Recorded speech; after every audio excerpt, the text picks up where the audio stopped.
This is Echoes of History, where the past still speaks. There is a place beneath the heart of Rome where no one may enter without permission. A place where history is not displayed but locked away, hidden in the deepest rooms, behind 3 layers of iron doors between walls that carry no echo. There, the Vatican has preserved millions of pages of documents for over 12 centuries, not to reveal them, but to wait. Handwritten letters from popes that were never sent, bans on books that changed the world, records of Marian apparitions that were quietly dismissed, whispers exchanged between the Vatican and emperors, fascists, and Western intelligence, and works of art the world has never seen. Why does the Vatican keep all of this, but never speak of it? This is not a story about conspiracy. This is a story about the most deeply buried memories in the world of faith. Welcome to Secrets of the Vatican Archives, where we don't repeat what's already been told, but slowly uncover what was meant to be hidden. I was once one of the few granted access to the restricted section of the Vatican Archives. Don't get me wrong, I wasn't a cardinal, not a famous historian, and I certainly didn't come from any noble bloodline. I was just a caretaker, a custode, as the Italians say. My job was to clean, to take notes, and to deliver approved documents to the scholars, but on certain nights when the old priest had dozed off and the oil lamp burned quietly in the corner, I would quietly open doors that no one else dared to approach. And from that moment on, there was no turning back. I know now that I do not have much time left. In these final years, my heart beats slower, my eyes grow dim in the candlelight, and my hands begin to tremble when they touch the parchment that once felt as familiar as my own skin. But before all of it vanishes with me, I must speak. Not to shock, not to accuse or to absolve, but so that someone out there may understand. Truth has never fully belonged to the light, nor to the darkness. It dwells in the space between, waiting to be heard. I have seen the letters never sent by Pope Pius XV resting quietly in an unmarked drawer. I have read forbidden copies of books once listed as threats to the faith. I have stood before paintings by Caravaggio that were never displayed, because the eyes in those portraits looked straight into a kind of pain theology dared not face. And most of all, I have come to know what we are not permitted to reveal is not hidden because it is false, but because it is too true to be accepted. I do not ask you to believe me. I cannot offer proof the world would recognize. But if you are still listening, if you are still reading, and if somewhere inside you still believe that beneath every haloed glory there lies something deeper, something unresolved, then perhaps you are the one I must say this to, because one day those doors will not remain closed forever. And when they open, you will understand why I could never return. I used to believe the Vatican was simply a religious symbol, a place of prayers, of popes in white robes standing in the open air of St. Peter's Square. But that was just the surface. Behind the ancient stone walls, beneath the towering domes, and behind doors locked with triple mechanisms, lies a world most of humanity will never be allowed to see. The world of the Vatican's secret archives. People often call it the Vatican Secret Archives, but its official name in Latin is Archivum Secretum Apostolicum Vaticanum, which means the private archive of the Pope. The word secretum in Latin doesn't mean secret in the modern sense, it means private. This archive belongs to the Pope personally. It does not belong to the Catholic Church as a whole.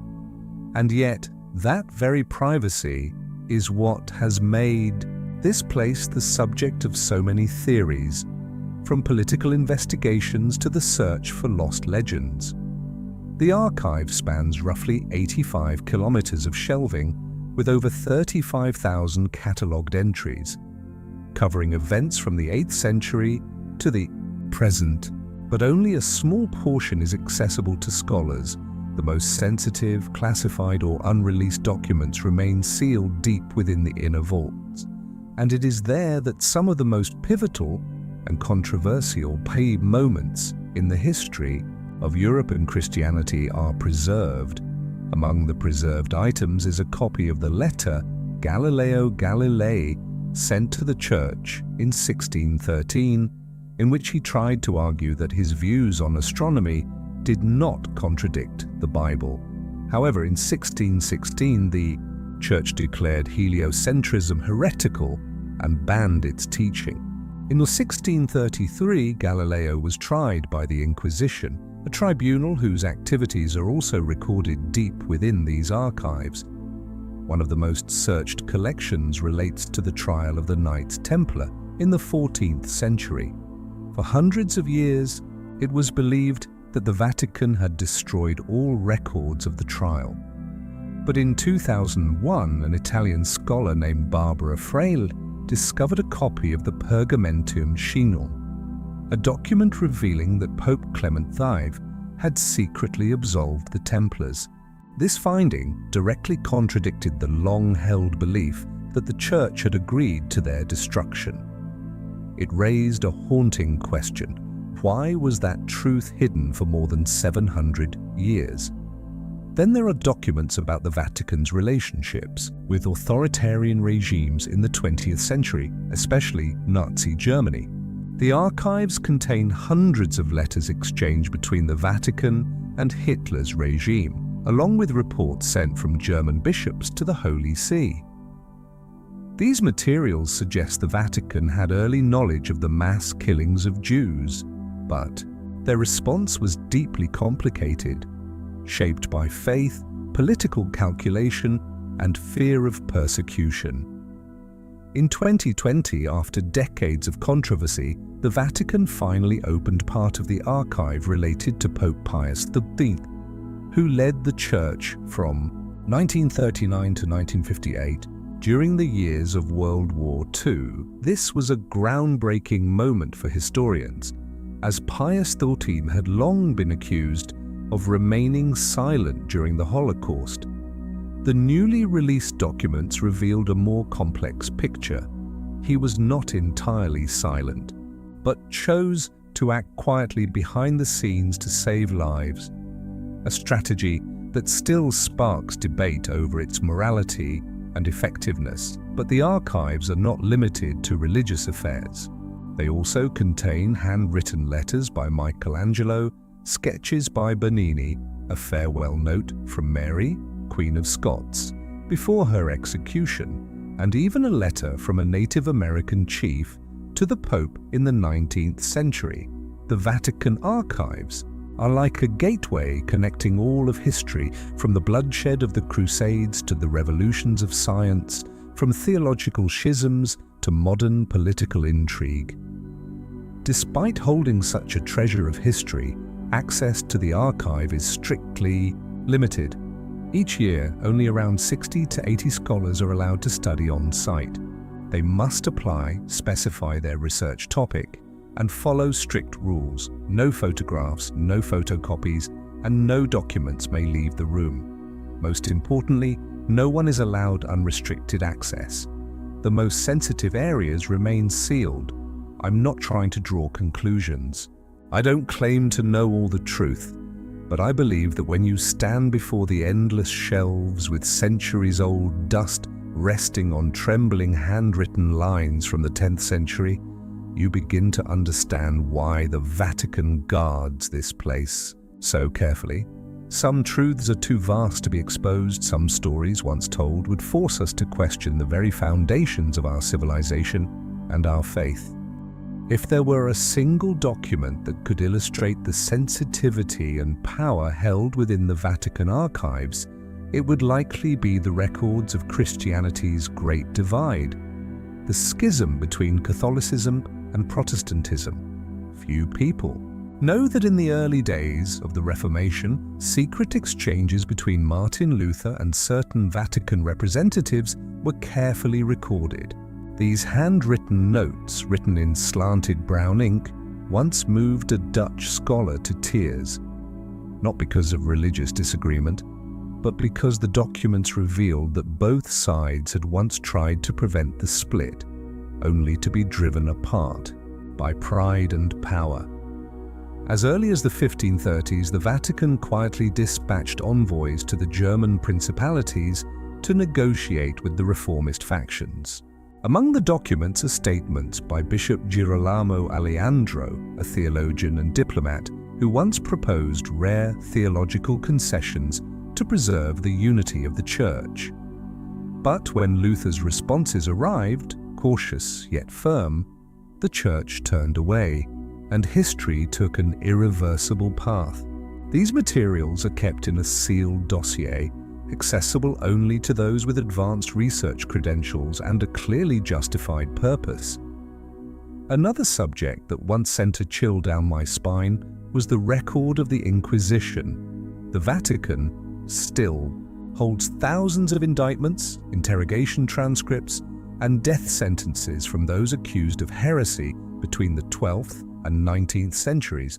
One of the most infamous cases is that of Giordano Bruno, a philosopher, astrologer, and advocate of the theory of a boundless universe.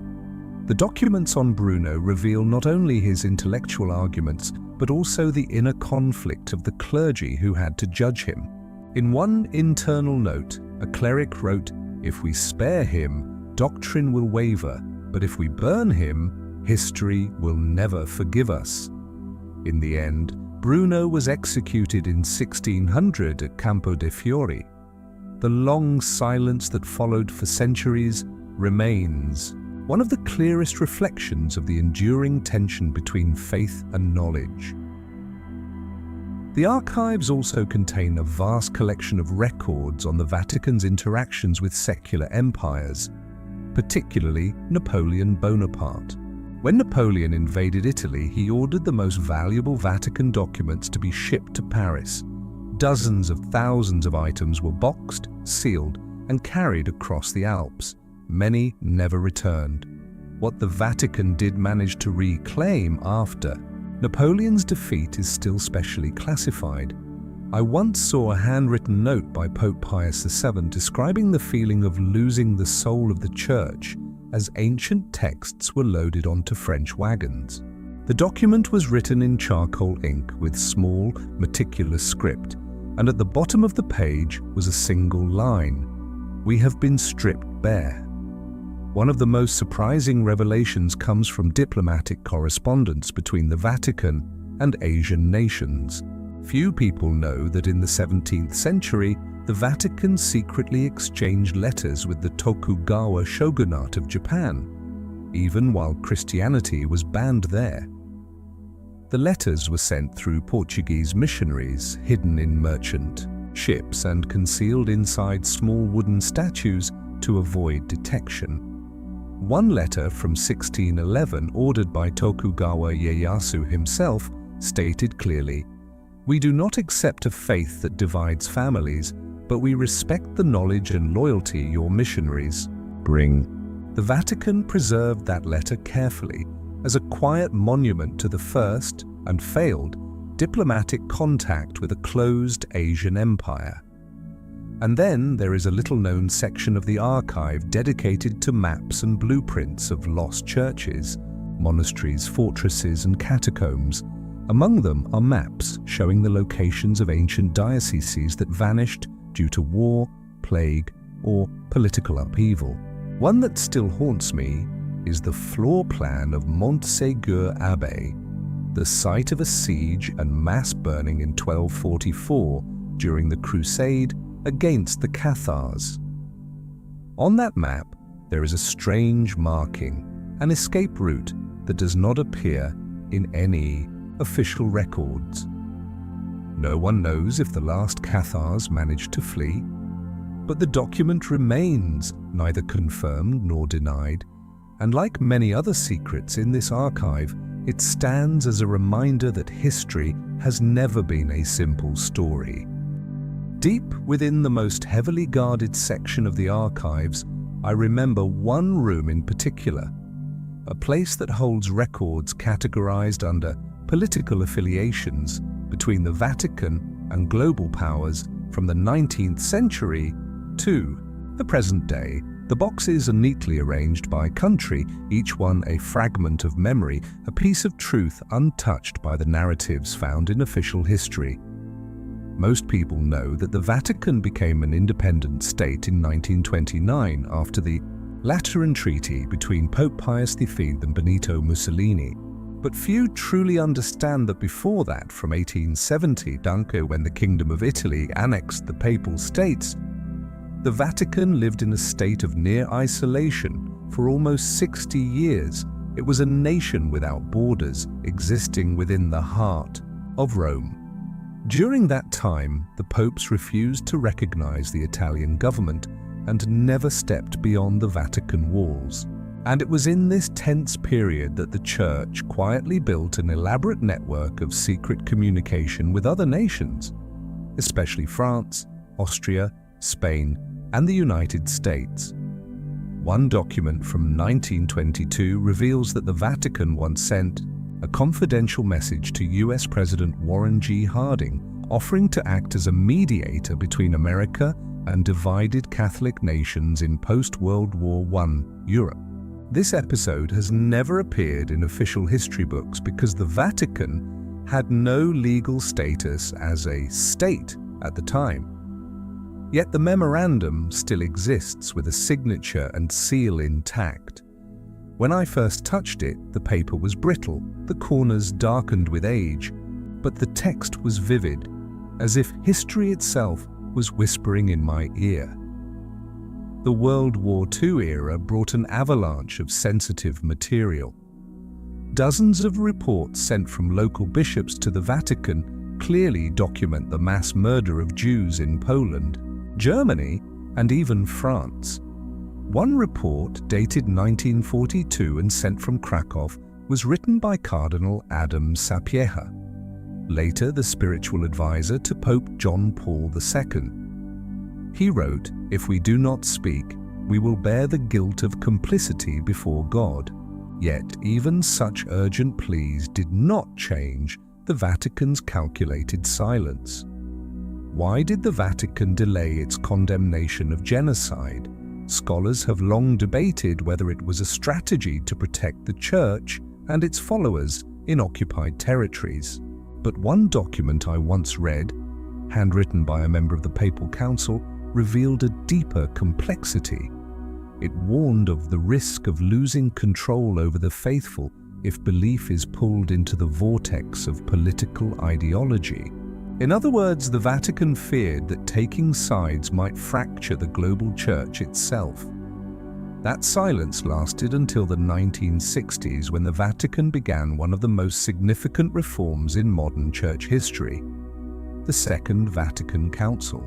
The files from that council form one of the largest and most intricate sections of the archive. Thousands of pages document theological debates, political responses, transcripts of bishop speeches, and analyses of the Church's shifting authority in a rapidly changing world. I once read the transcript of a debate between two high-ranking cardinals over whether to allow the use of local languages instead of Latin during Mass. One said, "If we abandon Latin, we abandon the symbol of eternity."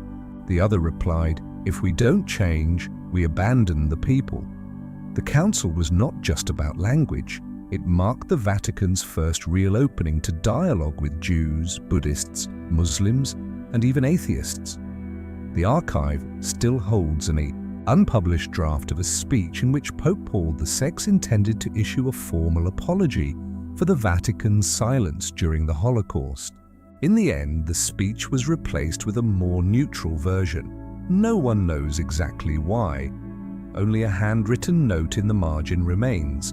In Latin, tempus non domest, the time has not yet come. As I turned the pages of these records, I never saw the kind of global conspiracy that wild theories often suggest. What I saw was a struggle between faith and politics, between morality and survival. The Vatican archives do not lie, they wait for someone patient and brave enough to read, to understand and to accept that history has never been black or white, but always grey. There is one section of the archives that has always weighed heavily on me: the records concerning the relationship between the Vatican and colonial empires, especially during the 15th to 19th centuries. The faded pages inside those boxes contain no direct accusations, no formal statements of support for war or the stripping of freedom. Yet between the carefully written lines lies a quiet truth. Faith once moved alongside the sword of European colonialism as it spread across the globe. In 1493, just 1 year after Christopher Columbus arrived in the New World, Pope Alexander V issued the papal bull Inter Caetera. In this decree, he divided the non-Christian world into two zones of influence, one for Spain, the other for Portugal, as if the Church held the authority to distribute global territory. That document still rests within the Vatican archives, filed in a thick folder labeled Decrees Concerning the New World. It is written in formal Latin, bearing the crimson seal of the Holy See. Holding it in my hands, I felt a chill, for this marked a moment when faith was politicized to its most extreme degree. Attached to that decree are letters exchanged between the Vatican and monarchs of Portugal, Spain, and later France and Belgium. In them, the Pope requested assurances for the spread of the faith and the protection of missionaries in newly acquired territories. But the reality on the ground was often bloodshed, cultural erasure, and cries for help from protesting clergy. Their voices preserved in small numbers, but present, like sparks of light in a deep darkness. One such voice was that of Father Bartolomé de las Casas, who wrote to Pope Paul III in 1537. In his letter, he described mass executions of indigenous people in the Caribbean, churches built upon blood-soaked soil, and the silence of religious authorities in the face of atrocity. Reading that letter was suffocating. It did not feel like a prayer. It felt like a plea for help, not only for the victims, but for the very conscience of the Church. Also preserved in the archives is a draft of the apostolic brief Sublimis Deus, issued in 1537 by Pope Paul III. In it, he declared that indigenous peoples of the Americas were truly human, with souls and the right to receive the gospel, and that they should not be enslaved. It was a progressive document for its time. Yet tragically, its application was quickly withdrawn under pressure from European monarchs who refused to give up the economic gains of slavery. As one moves into the 19th century, the Vatican's diplomatic role in protecting religious interests within African and Asian colonies becomes increasingly apparent. In the archives related to Indochina, I once read through a thick dossier detailing the presence of French missionaries in Vietnam before the French invasion.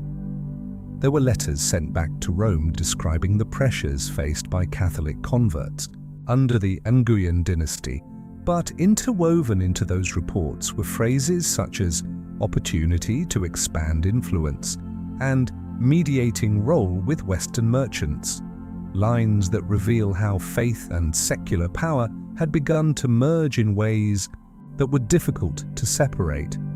It is important to note that the Vatican did not directly order colonial conquests.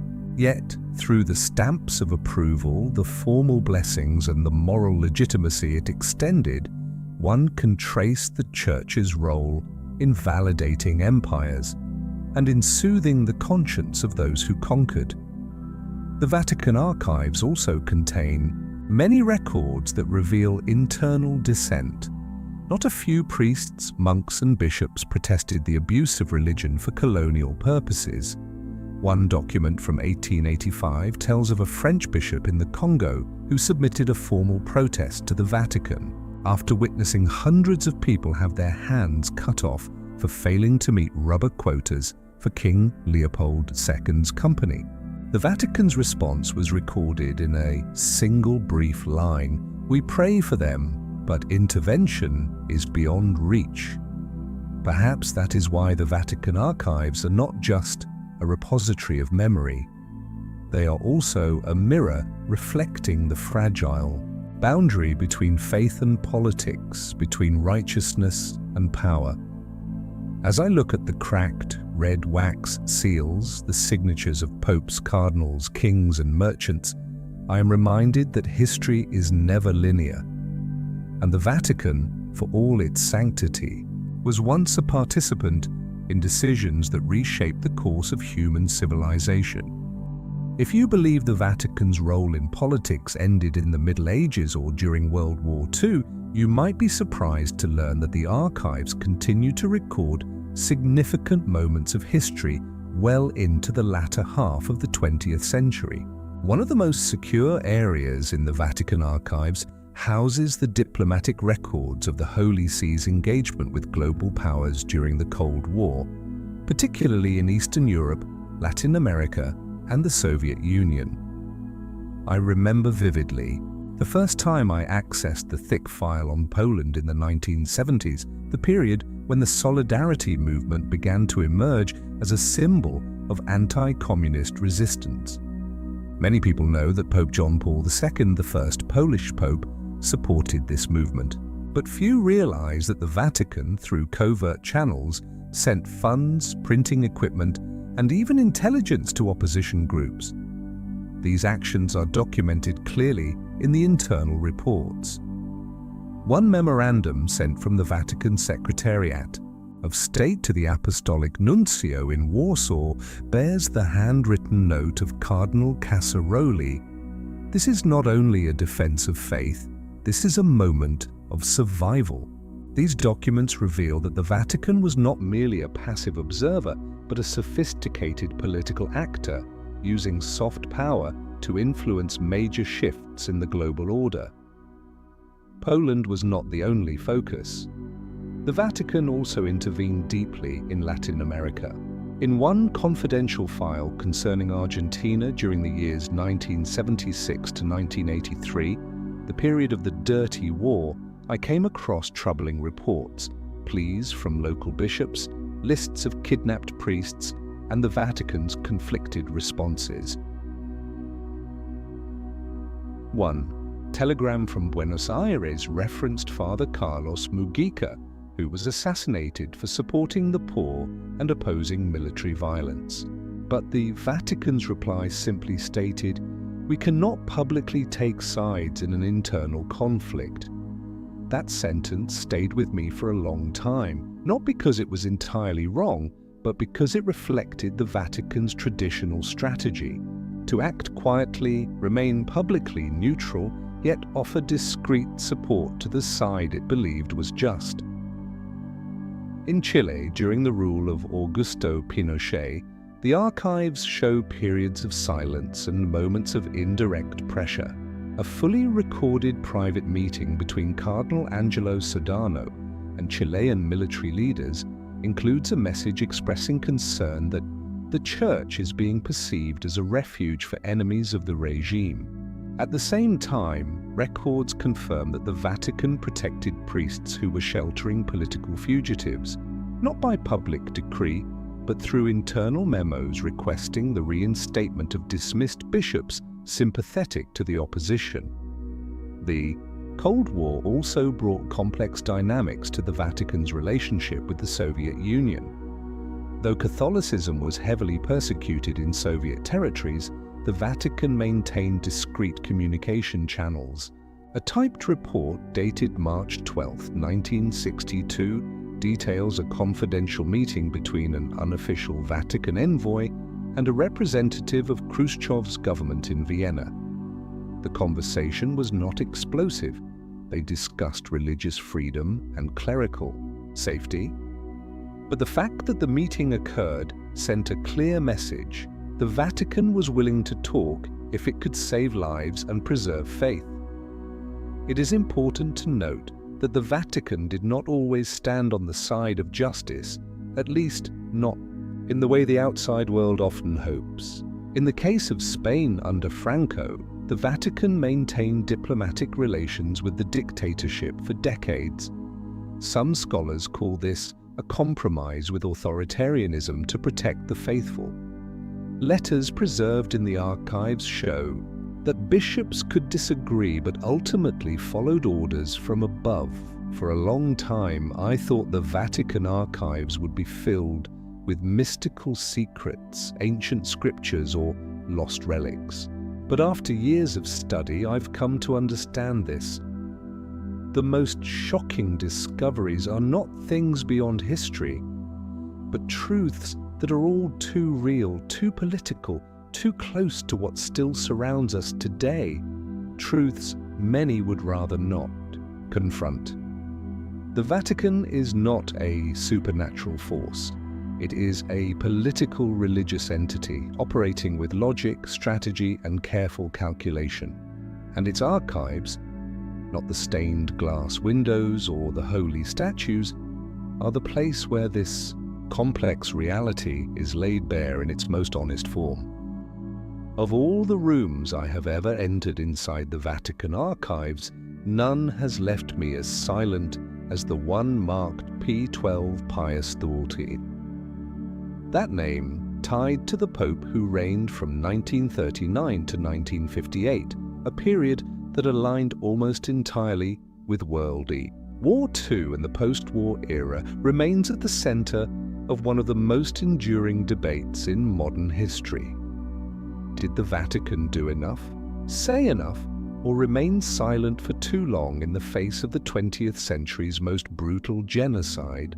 For decades, the records relating to Pius XIII were sealed, dividing historians around the world. Some have called him the Pope of Silence. Others defend him as a cautious diplomat, forced into silence to preserve lives that public words could never have saved. Then, in 2020, when the Vatican officially declassified a portion of the documents from his papacy, a wave of astonishment swept through the scholarly world. I was among the few present at the archives when the materials were first opened. I remember clearly the first time I unfolded the file titled simply Attività del Santo Padre durante il conflitto, the activities of the Holy Father during the conflict. Inside were letters, reports, and telegrams, many from bishops in Germany, Poland, and Hungary, sent between 1941 and 1944. One letter from the Archbishop of Lviv, dated March 16, 1942, described how more than 1,000 Jewish residents were expelled from the town without formal charges or any official sentence. At the end, he pleaded with the Vatican to intervene, or at least to speak out. The Vatican's response, attached just after, consisted of only a few lines. We share in the sorrow, but prayer is the most powerful weapon we possess at this moment.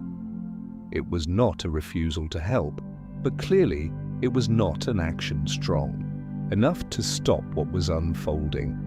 There was a thick folder marked separately, titled richieste di aiuto e asilo, requests for help and asylum.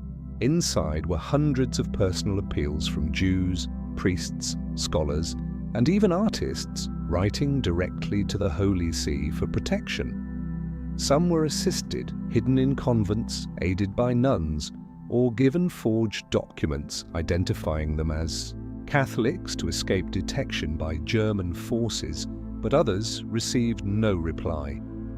One particular page froze me in place.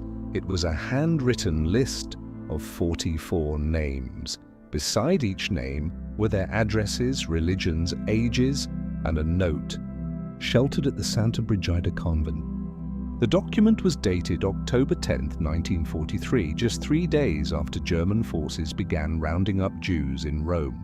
Of the 44 people listed, cross-referenced records show that only 12 survived. And then there is a detail that few know, something only visible to those who have read the pages themselves. Between 1942 and 1944, the Vatican sent multiple communiques to the German embassy in Rome, requesting a reduction in persecution in areas where Catholic Jews resided. These letters were never made public. They contained no strong language, no use of the word crime, no mention of genocide. Instead, they spoke in diplomatic terms, concerns for social stability, the need to safeguard the sacred right to life. Perhaps that was the only viable language left in that moment. But for future generations, that caution has remained a source of sorrow and debate. The archive also preserves an entire chapter on post-war appeals from Jewish communities. In 1945, a delegation representing European Jewry wrote to the Holy See, asking for confirmation that Catholic institutions had sheltered Jewish children during the war, and requesting that those children be returned to surviving relatives. The Vatican responded, "We will permit it only if the children choose freely to leave their current environment." But many of these children were only 5 or 6 years old at the time. Most remembered nothing beyond the convent walls and the faith into which they had been recently baptized. That moral wound would remain open for years. Among the thousands of pages, I came across a draft of a speech never delivered, prepared for Easter of 1943. In it, one line read, "We cannot close our eyes to the cries of a people cast out. Though they do not bear the name of Christ, they are still human beings." That line never reached the public. The final version of the speech was revised, and that passage was removed.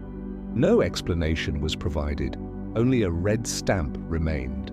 Riservato. Non pubblicare. Reserved. Do not publish. What I saw does not give me the right to draw conclusions. I was not in their place. I did not carry the weight of a global institution during wartime. But I understand why many call the Vatican archives a place of delayed truths. Not because those truths were lost, but because no one was ready to face them until much later. People often think of the Vatican as a Western institution, tied to Europe and the history of Christianity on the old continent. But the documents buried deep within the archives reveal something different. From a very early stage, the Vatican had a vision that reached beyond borders, toward the East. And it was in those yellowed pages that I first understood the true scale of the Church's missionary ambitions, its attempts at dialogue, and the profound, often conflicting, encounters between Catholicism and Asia. One section of the archives is titled Missioni d'Oriente, Eastern Missions. It contains thousands of documents dating from the 16th to the 20th centuries, written in Latin, Italian, French, Classical Chinese, and Japanese. These texts chronicle centuries of European missionaries traveling eastward, carrying Not only the Bible, but the values of an entirely different world. I began with a file labeled simply Cina, Lettere dei Gesuiti. It is a collection of letters sent by Jesuit priests to the Vatican from China between 1580 and 1773. Among them, the writings of Matteo Ricci stand out, the first Westerner to enter the Forbidden City. In his letters, Ricci expresses admiration for the Confucian moral system and proposes that the Vatican adapt Catholic doctrine to Chinese culture rather than impose it. Not everyone agreed. The archives record fierce debates within the Vatican that lasted for decades, centered around whether Chinese converts should be allowed to continue ancestral rites alongside their Catholic faith. Eventually, Pope Clement V issued a decree forbidding what became known as the Chinese rites. This decision severely damaged relations with the Qing dynasty, and by 1721, missionary activity in China was completely banned. Another file, classified under highly confidential diplomacy, contains documents on Vatican-Japan relations. Among them is a letter written in Chinese characters from Tokugawa Ieyasu in 1610, translated and preserved with remarkable directness. Your religion disrupts the internal order. It divides fathers and sons, masters and servants. I do not allow it. What followed was a long series of tragic reports. Mass executions of Catholics in Nagasaki, priests burned alive, churches demolished. Yet from those fragments I read astonishing resilience. Handwritten letters by imprisoned Japanese believers sent to the Vatican via Portuguese trading ships, written in blood on scraps of cloth. There was no mysticism, no dramatization, only human beings who believed in something greater than themselves and who paid the ultimate price for that belief. Then I entered a different world, the documents relating to Vietnam. The current here had its own distinct character. Caught between East and West, between faith and sovereignty, between mission and politics. One file from 1790 preserved a letter from Bishop Pignot de Béhaine to the Vatican, reporting his efforts to help Prince Nguyen An, later Emperor Jia Long, rebuild his forces and reclaim the throne. That letter was not just a missionary report. It was living evidence that Catholicism played a role in shaping modern Vietnamese statehood, not merely as a foreign religion, but as an agent in nation building. But the archives also record the darker chapters, the anti-Christian edicts of the Nguyen dynasty, the executions of believers, the desperate pleas from missionaries. One document from 1833 recounts the Le Van Khoi rebellion, noted to have some support from Catholic communities, and the Vatican's cautious reaction: we must not allow faith to become entangled with rebellion. That line reflected a quiet tension between the desire to protect the faithful and the fear of being drawn into uncontrollable local conflicts. In the 20th century, the Vatican-Vietnam relationship grew even more complex. One file covering the period from 1954 to 1975 is dense, with reports on Catholic life in the north, the mass migration to the south, and the influence of the Saigon government in episcopal appointments. A letter from Pope Pius XI to President Ngo Dinh Diem offered blessings but carried a subtle message. A national leader has the duty not only to defend the faith, but to ensure justice for all his subjects. It was one of the few documents written in a tone both supportive and cautionary. What troubled me most, perhaps, was a special file documenting the failed efforts to restore diplomatic relations between the Vatican and the Socialist Republic of Vietnam after 1975. Internal notes reveal the Vatican's patience, its repeated offers for dialogue, and its hope to re-establish a humanitarian channel. but every meeting ended at the level of polite formality. A 1989 memorandum read, "We must wait. Patience is part of the mission."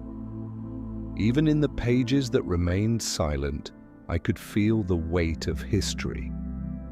Every letter, every red seal was more than administrative paper. It was a trace of the long and difficult interaction between civilizations. The Vatican did not always act rightly nor fully understand the East, but the presence of thousands of documents on Asia at the heart of the Vatican is proof of something deeper. This was never a separate world. It has always been a living, enduring part of global history. I once thought of the Vatican as a unified whole, a perfect organizational pyramid with no room for internal dissent. But it was only deep within the archives that I began to understand. The Vatican is also a living entity, full of disputes, contradictions, and, at times, silent struggles among those who wear white robes. One section of the archive is marked Sub Secreto Pontificio, under papal secrecy. It contains records of discreet confrontations between popes and cardinals, or between former popes and their successors. These documents are never made public while the individuals involved are still alive. They are only archived after those events have passed into history, or after the people in question have left office. A particularly revealing set of files documents the tension between Pope Paul VI and Cardinal Giuseppe Siri, once considered a leading candidate for the papacy. During the Second Vatican Council, Siri vehemently opposed modernizing the Church, from replacing Latin with vernacular languages during Mass to engaging in dialogue with other religions.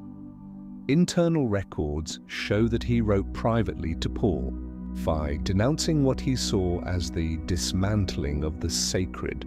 The Pope's reply was only 2 lines long, but unmistakably cold. The shepherd cannot wait for the hesitation of the gatekeeper. The disagreements went beyond theology. The Vatican also bore deep fractures in its financial governance. One of the most scandalous and thoroughly documented episodes in the archives is the Vatican bank crisis involving the Istituto per le Opere di Religione, or IOR, in the late 1970s and early 1980s. I still remember holding a thick, typewritten dossier nearly 600 pages long titled Caso Calvi. It refers to the case of Roberto Calvi, an Italian banker found hanged under London's Blackfriars Bridge in 1982. The press called him God's banker due to his close ties to the Vatican Bank. His death was officially ruled a suicide, but the documents preserved in the Vatican archives tell a different story.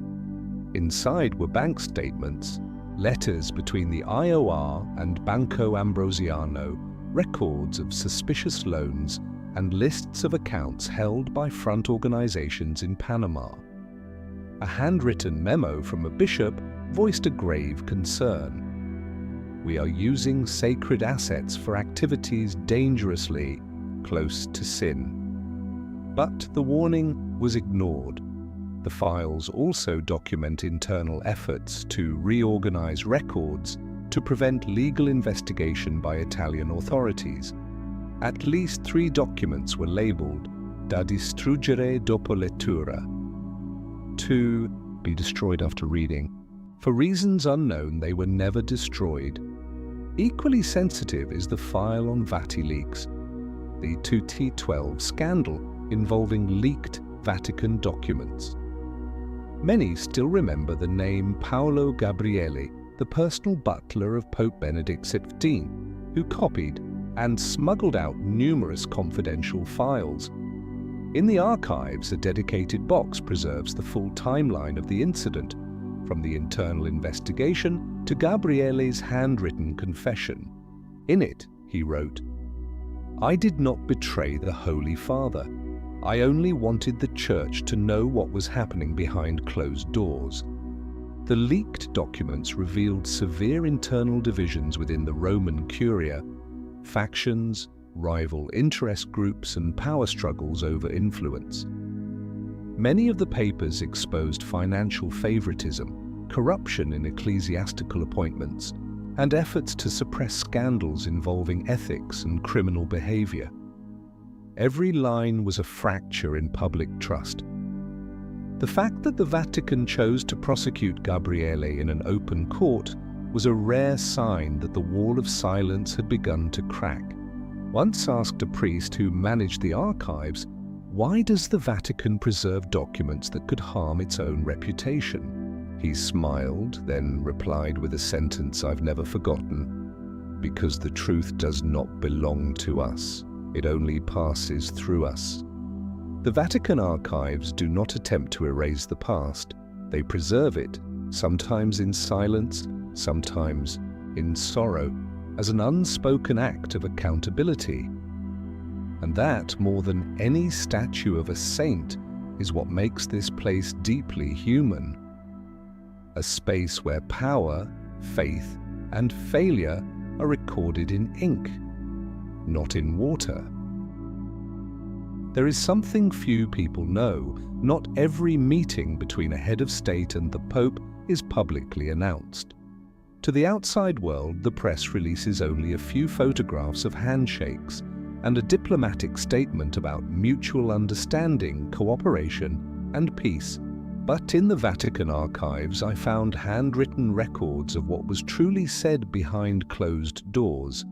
Exchanges that were sometimes blunt, sometimes emotional, occasionally marked by disagreement, and always written carefully, in ink, designed to last a century. One of the most striking files is a record of the meeting between Pope Pius V and Nazi Germany's ambassador to the Holy See, Diego von Bergen, in 1939. This took place just after Hitler had invaded Czechoslovakia, and tensions with Poland were rising. In the internal note, the Pope did not issue a direct condemnation, but asked pointedly, "Does your government still control the hatred it has sown within German society?" The ambassador did not give a direct answer. The file ends with the remark, "The atmosphere turned markedly cold. There was no closing prayer." A small detail, yet it speaks volumes. Turning to the 1960s, I came across the record of a meeting in 1965 between Pope Paul VI and Soviet Foreign Minister Andrei Gromyko. In public, the meeting was hailed as a historic effort to reopen dialogue between East and West. But in the archival transcript, the scribe noted, the Soviet delegation stated that religion is a tool for distorting historical truth. Paul VI responded gently but firmly, "No one can forbid another from believing in the sacred. That is not power. It is part of the human soul." Then, without further comment, he invited the entire delegation to stand in silence for one minute in honor of all unknown souls who died for ideals. The Soviet side never mentioned this gesture in any official record. Another notable set of files is simply titled USA Visit Reservate. United States Unpublished Visits. Inside are notes from private meetings between various popes and American presidents, from Roosevelt and Eisenhower to Kennedy, Reagan, and George W. Bush. One entry records a moment from Pope John XXIII's meeting with President John F. Kennedy. In 1963, President Kennedy expressed deep concern over the risk of nuclear conflict following the Cuban Missile Crisis. The Holy Father asked, "Who will remain calm first when the world no longer has a moral foundation to stand on?" Strangely, both men had little time left after that meeting. Pope John XXIII passed away just months later, and Kennedy was assassinated at the end of that same year. The file draws no direct connection, But the proximity of those events led some in the archives to mark it as particularly sensitive. Not only global superpowers are represented in these records. I once came across an old, faded file on a meeting between Pope John Paul II and General Secretary Gorbachev in 1989, just before the Berlin Wall fell. Gorbachev was not religious, but in the meeting record he said, "If we do not change, there will be nothing left to preserve." John Paul II answered with a single line, "Truth rises when people grow weary." After that conversation, the Vatican became one of the first institutions to foresee the unraveling of the Eastern Bloc. Some of the most surprising documents came from smaller nations or countries without long-standing diplomatic ties to the Vatican. In a file marked Vietnam, colloqui non ufficiali, I found an internal memo from 1991. An unofficial Vatican delegation held talks with representatives of the Vietnamese government in Geneva. No formal agreement, but a willingness was expressed. This was one of the earliest quiet steps toward restoring contact after 1975, not through media headlines, but through handwritten words recorded in silence. The Vatican has no military power and no vast economy. But what I came to understand after reading these records is this. When a world leader seeks sincerity or counsel unburdened by political gain, they come to the Holy See. And the Vatican knows this well. It rarely needs to speak loudly, because every page it preserves has the power to reshape the understanding of an entire generation, if revealed at the right moment. One of the things that sets the Vatican apart from every other religious institution in the world is this. It is not only a church, it is also a sovereign state. It can sign treaties, issue diplomatic communications, and even be sued. And it is within one of the least discussed sections of the Vatican archives, Causae Juridicae, that I encountered a very different side of the Holy See. In these pages, the language is no longer one of prayer, but of legal argument. Few expect the Vatican, a sacred place, to ever be brought before a court of law. But in reality, since the early 20th century, there have been hundreds of legal disputes involving the Vatican, both internally and with foreign governments. One thick file details the famous legal conflict between the Vatican and the Italian government following the signing of the Lateran Treaty in 1929. The issue was not merely about borders or privileges, but about the ownership of hundreds of buildings, churches, and monasteries across Italy. One memorandum clearly states, "We cannot allow sacred ground to become negotiable property, but neither can we allow it to be nationalized without condition." The negotiations dragged on for years, at times threatening to become a diplomatic crisis. The Vatican had to prove legal ownership of property dating back to the medieval period, often using original documents drawn from these very archives, written in Latin and signed by popes as far back as the 12th century. Thanks to that, many Catholic properties still retain their legal inviolability today.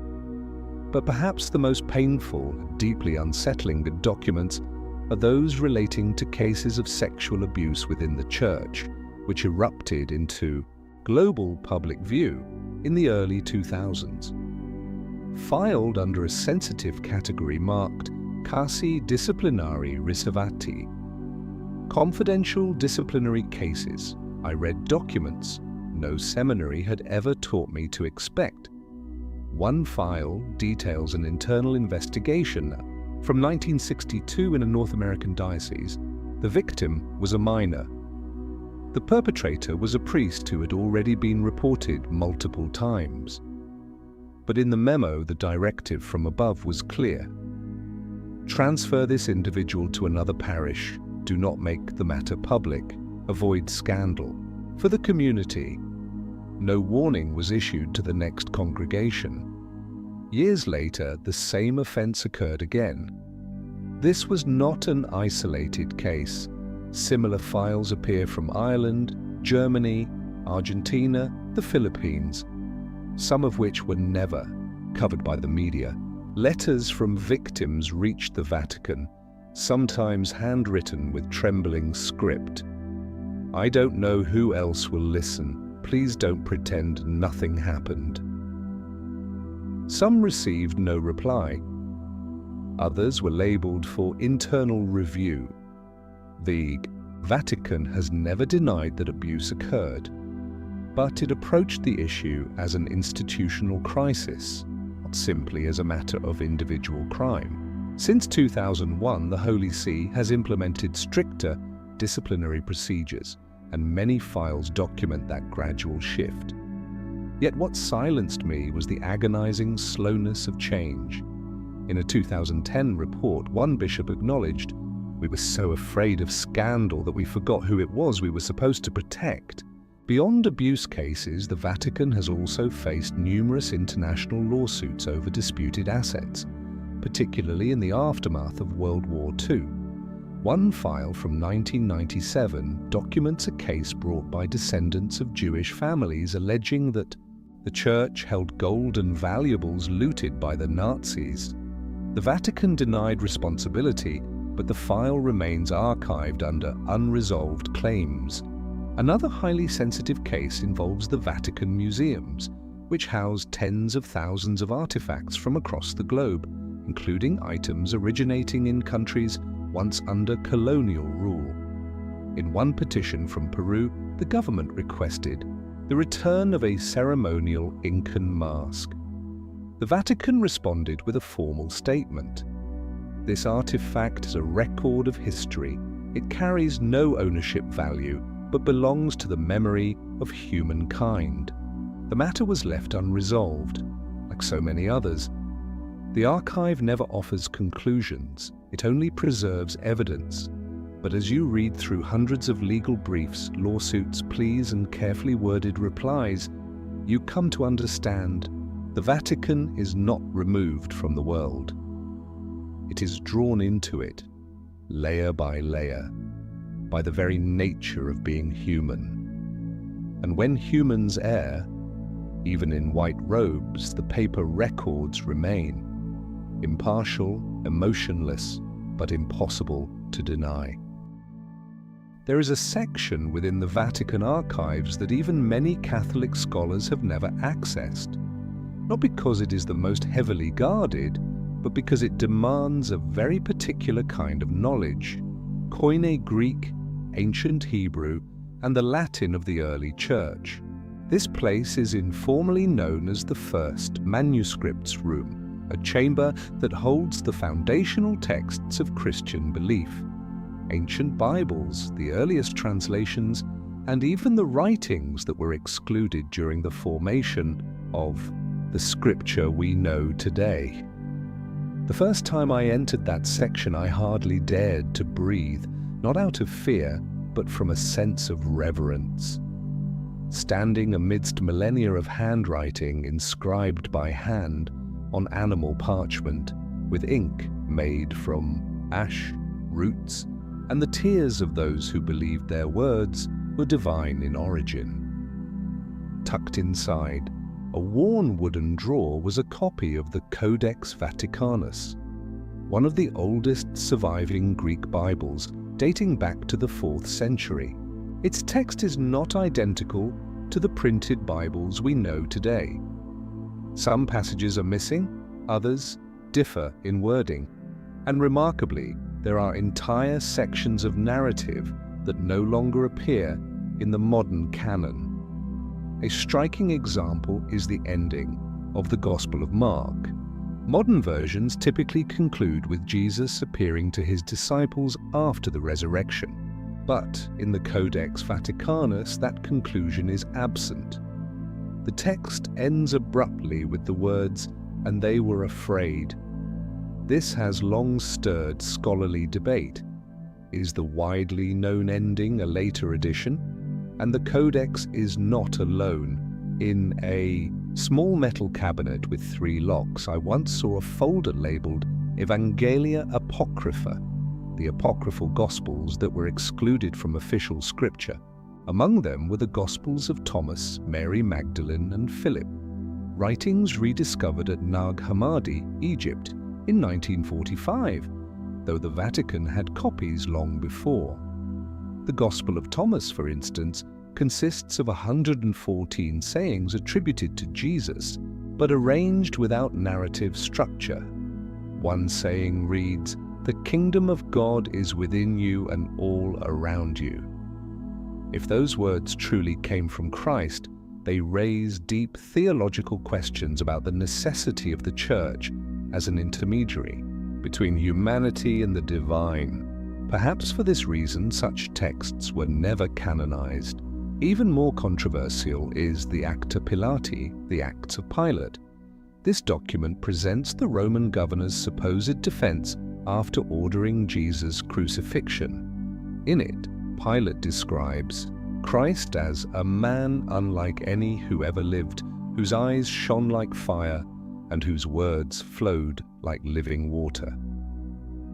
The mythical tone of the account may explain its exclusion from the official New Testament, yet its presence reveals that even Roman officials once tried to make sense of the crucifixion in their own language. Beyond ancient texts, the archives preserve countless letters exchanged between medieval popes and major theologians. Letters that capture intense debates over whether certain books, such as the Revelation of Enoch, the Book of Wisdom, or the Maccabees, should be included in the Bible. In one letter from Pope Damasus III, he wrote, "We do not reject them for falsehood, but because the hearts of men are not yet ready." That sentence has haunted me ever since. How much of Scripture is divine truth, and how much is the result of decisions made under historical pressure? Another record details a closed session of the Council of Nicaea in 325, the first major gathering of Christian bishops from across the Roman Empire to formalize doctrine. The minutes include a list of texts discussed, many of which no longer exist. A side note from a Greek scribe reads, "Certain writings are to be retained for deeper theological study, not for public reading." This suggests they were not destroyed, merely withheld, and may still rest in locked drawers like the ones before me. The archive does not declare what is right or wrong. It remains silent, preserving every interpretation, every variation, every fracture in the history of belief. Some may find that unsettling, but I do not. For what makes faith resilient is not perfect uniformity, but its ability to survive debate, revision, and even doubt. To the outside world, the Pope is a symbol of steadiness, the successor of St. Peter, the embodiment of continuity and unwavering Catholic faith. But within the Vatican archives, behind private files, secret correspondence, and unpublished notes, lies something few dare to imagine. The Pope is human. They have feared, doubted, and at times collapsed under the weight of events beyond their control. I still remember the first time I came across a folder titled Letters non inviati, letters never sent. Inside were handwritten drafts by several popes, never printed, never answered. These were not diplomatic letters nor official decrees. They read like pages from a diary, where men at the height of spiritual authority wrote down what they could not say aloud. One of the most haunting was by Pope Benedict XIII, written in 1917 at the height of the First World War. It was addressed to the leaders of Europe, pleading for a ceasefire so that humanity might not lose its soul entirely to the thunder of artillery. But the letter was never sent.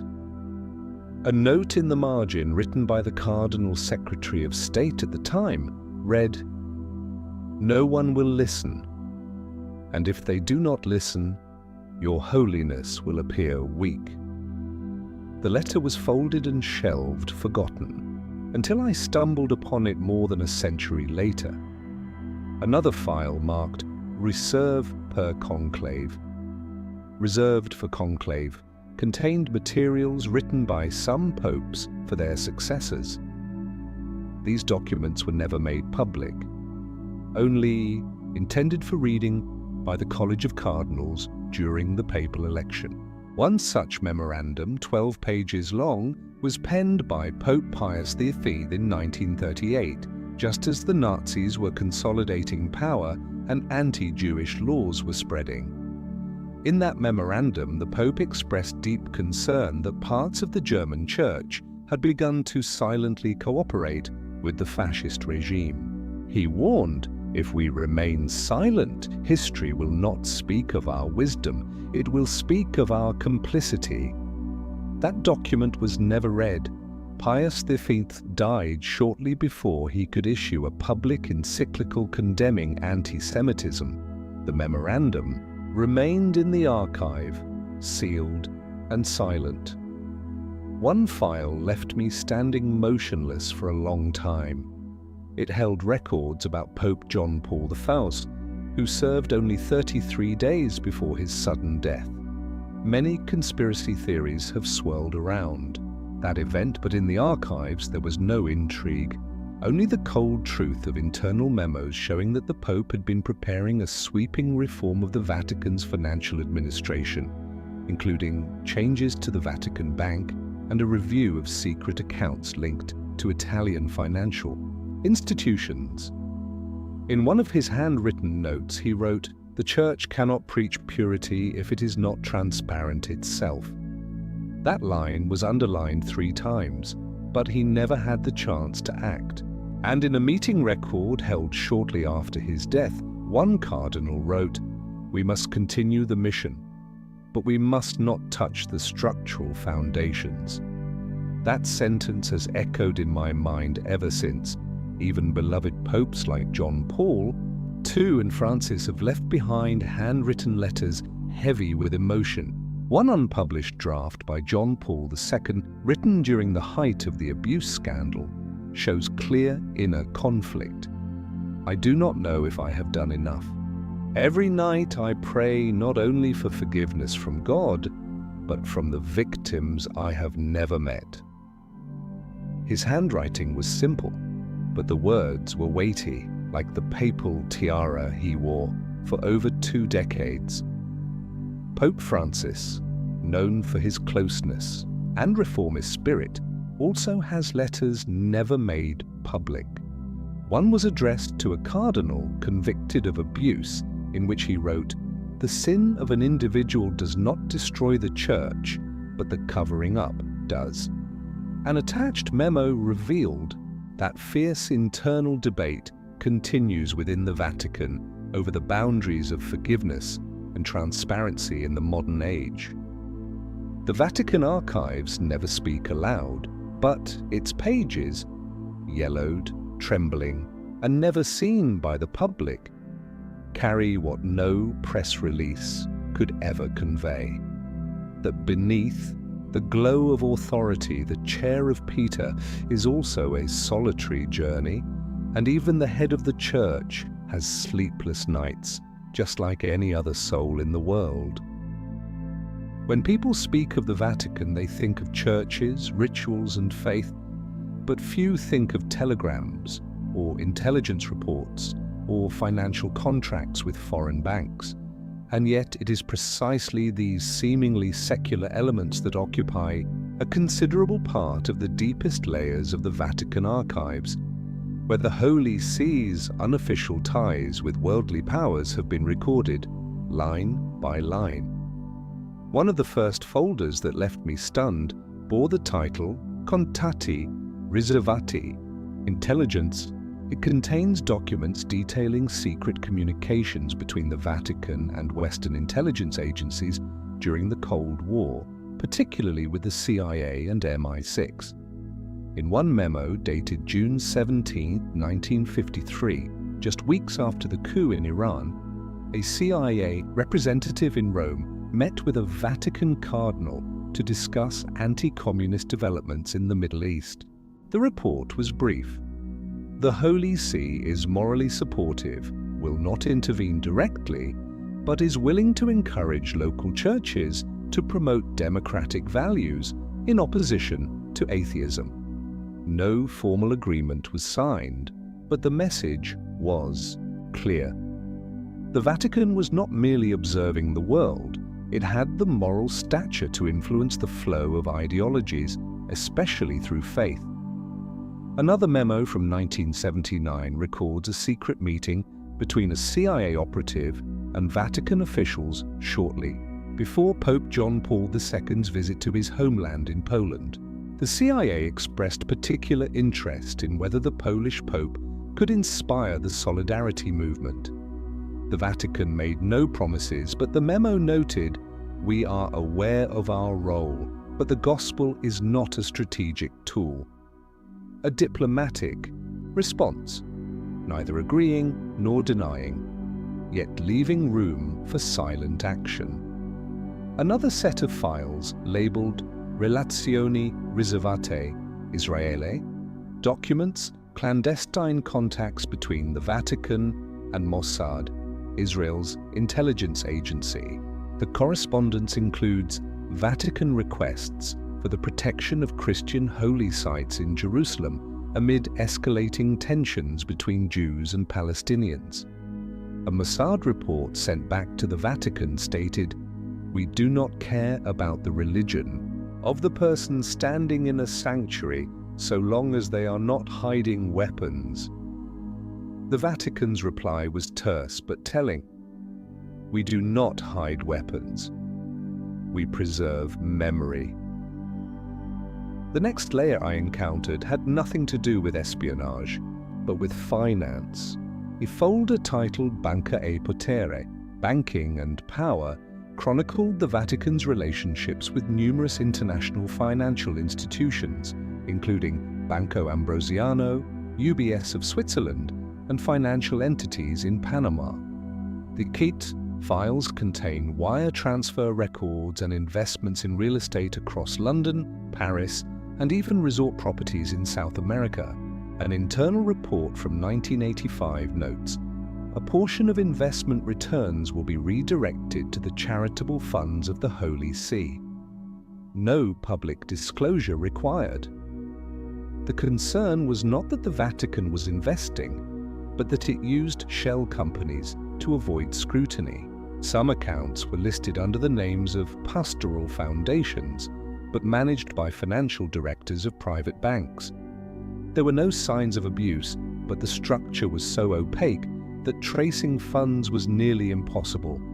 And perhaps that was precisely the intent. What surprised me even more was a small, unnumbered, unstamped folder bearing only a handwritten title, Rapporti non ufficiali Fraternità Riservate.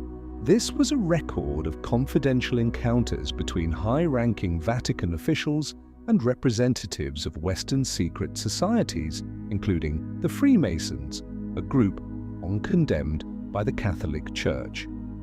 One memo dated 1969 records a bishop in Switzerland meeting with a senior Freemason of the European Lodge to explore possibilities for dialogue on human rights and freedom of conscience. No conclusions were reached, but notably Vatican policy began to shift thereafter, from outright prohibition to a more cautious stance of discouraging participation, creating a grey area in doctrine and allowing for interfaith dialogue with groups once branded as heretical. I found no evidence of conspiracy or Vatican manipulation of world events, but I saw clearly the Vatican does not live in isolation. It maintains a network, not declared, not publicized, but quietly active for centuries. And Its archives preserve every handshake, every letter, every unofficial meeting, as if history does not happen on stage, but in the wings behind the curtain. When one enters the Vatican, the first thing they usually notice is the light from the stained glass windows, from the gilded brilliance of the Sistine Chapel, from the flickering candles and shimmering statues in the grand basilicas. But few are aware that alongside that light there exists another realm, one of silence, condensation, and ritual so intricate it borders on the mystical.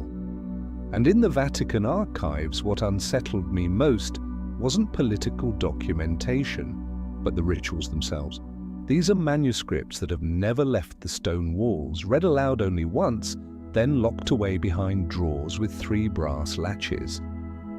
One of the most astonishing documents I encountered was a handwritten manual titled Ordo Rituum Conclavis, over 80 pages detailing the precise sequence of steps in organizing the papal conclave. The original may not be copied or publicly released. It is not merely a description, but it is a living document containing whispered prayers, sealing rituals, and even coded signals used among officials to ensure no information escapes. A particularly striking section records the oath of the ceremoniere, Segreto, the secret master of ceremonies tasked with upholding absolute silence during the conclave. The oath itself is not fully written, showing only its opening line. I swear before God and the shadow of St. Peter. The rest is transcribed in abbreviated Latin code, intelligible only to the inner circle. A note in the margin reads, "Should the oath be broken, every prayer within the sanctuary will lose its virtue." Whether symbolic or literal, the gravity of that sentence was impossible to ignore. Another document I came across was labeled, "To be used only when there is no pope, Ordo Exequiae Pontificis Maximi," the internal protocol following the death of a pontiff. It details every moment, from who is allowed to enter the papal chambers first, who seals the doors, to the sequence for public announcement. One passage in particular sent chills through me. Before announcing to the world the Camerlengo shall call the Pope's name 3 times in Latin through the closed door. If no response is heard, he shall declare the Holy Father deceased. It is not merely a ritual, it is the final symbol of both authority and mortality. I also came across a short manual reserved for a rare event, Canonizzazione Extraordinaria, the extraordinary canonization of a saint outside the usual process. Only 8 pages long, it contains strange prescriptions. The relic must be a non-decomposable element. The ceremony must last precisely 3 hours. No more, no less. And the individual who proclaims the title must have a blood or spiritual bond with the saint's community. Whether these rules are still enforced is unclear, but the document remains untouched. One of the least known files was titled De Symbolis Non Publicis, on non-public symbols. It catalogues the secret symbols, items and colors used by the Vatican in urgent or exceptional situations. For example, a red cord diagonally tied across a Vatican chamber signifies that the room is undergoing theological deliberation, meaning a doctrinal crisis is under discussion. Or a bottle of deep brown ink, known as ink of silence, is used only to write texts that will never be made public. Each symbol is accompanied by explanations in archaic Latin, understood only by the highest clergy. But what haunted me most was a thin, black, leather-bound book without a title, marked only with a date. Trafa MCMXLV, April 3rd, 1945. Inside was a ritual never enacted. prepared for the scenario in which Rome fell into the hands of fascist forces or the Soviet Red Army. It outlined how to seal holy relics, how to destroy sensitive documents, and described a rite called Benedictio Ultima, the final blessing, to be performed only if Vatican sovereignty were completely lost. No one has read that blessing aloud since it was written, but it remains there in the shadows, waiting for a moment the world prays never arrives. The Vatican is a state, but it is also a ceremony. And within its archives, ritual is not merely an action, it is the language of memory. Every written prayer, every crimson seal, every phrase spoken only once in centuries, they are all essential parts of this structure. Not out of superstition, but out of the belief that in a world that changes by the day, some things must be preserved, if only to remind us that we once believed in something eternal. In a quiet corridor tucked away in the northern basement of the Vatican archives, I stumbled upon an old wooden box carved with a single word: Index. There was no seal, no guide, but inside lay a long and fraught history, the tension between knowledge and faith preserved in full by the Vatican. Every book title, every reason for prohibition, every internal debate that never reached the public eye.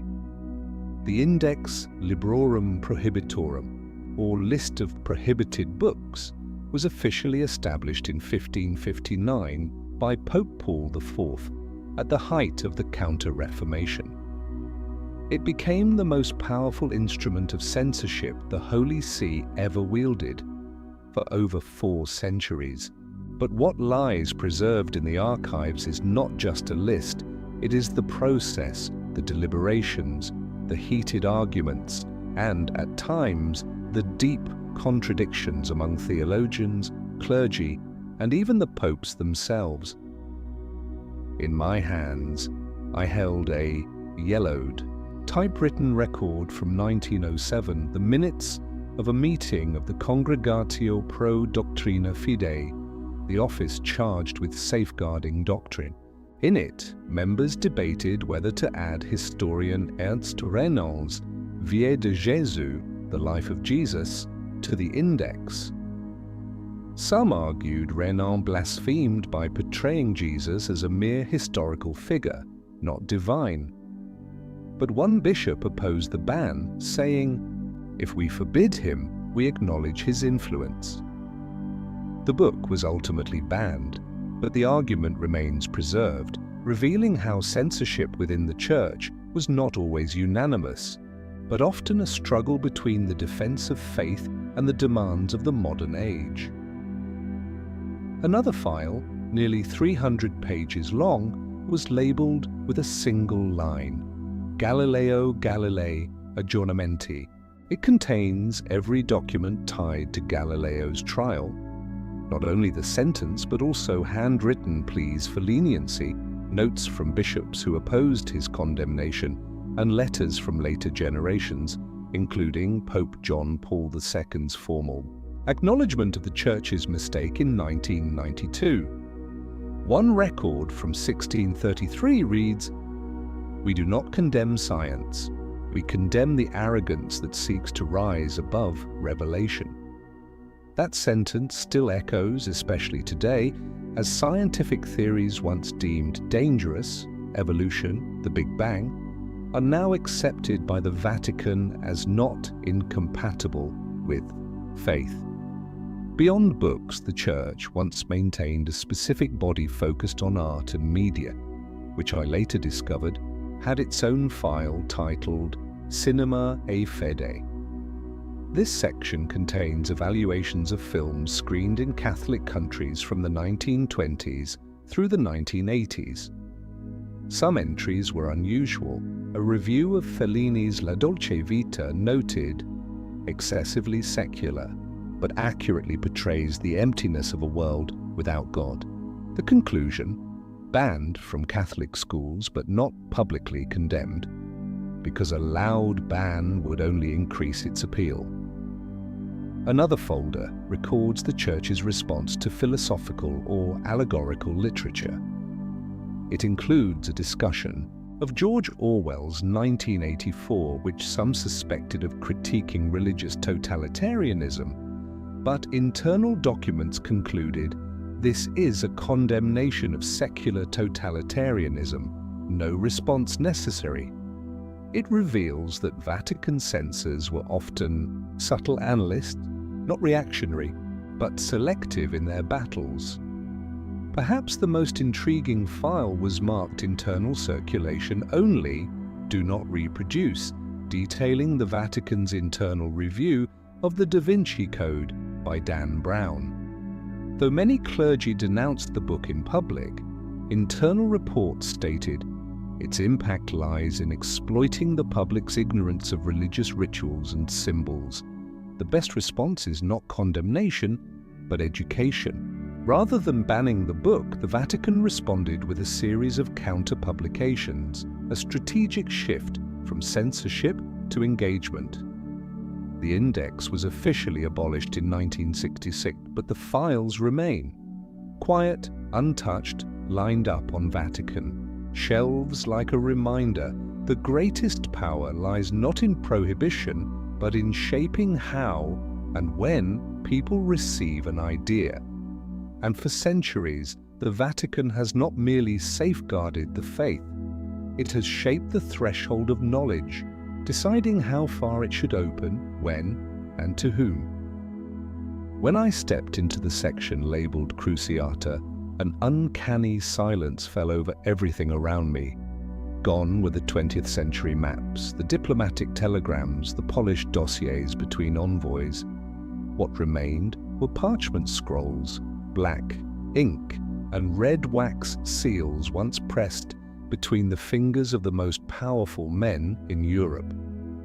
This was where the Vatican kept what remained from a time when faith was transformed into war. The Crusades carried out in the name of holiness, but leaving behind stains of blood on the map of history that no prayer could erase.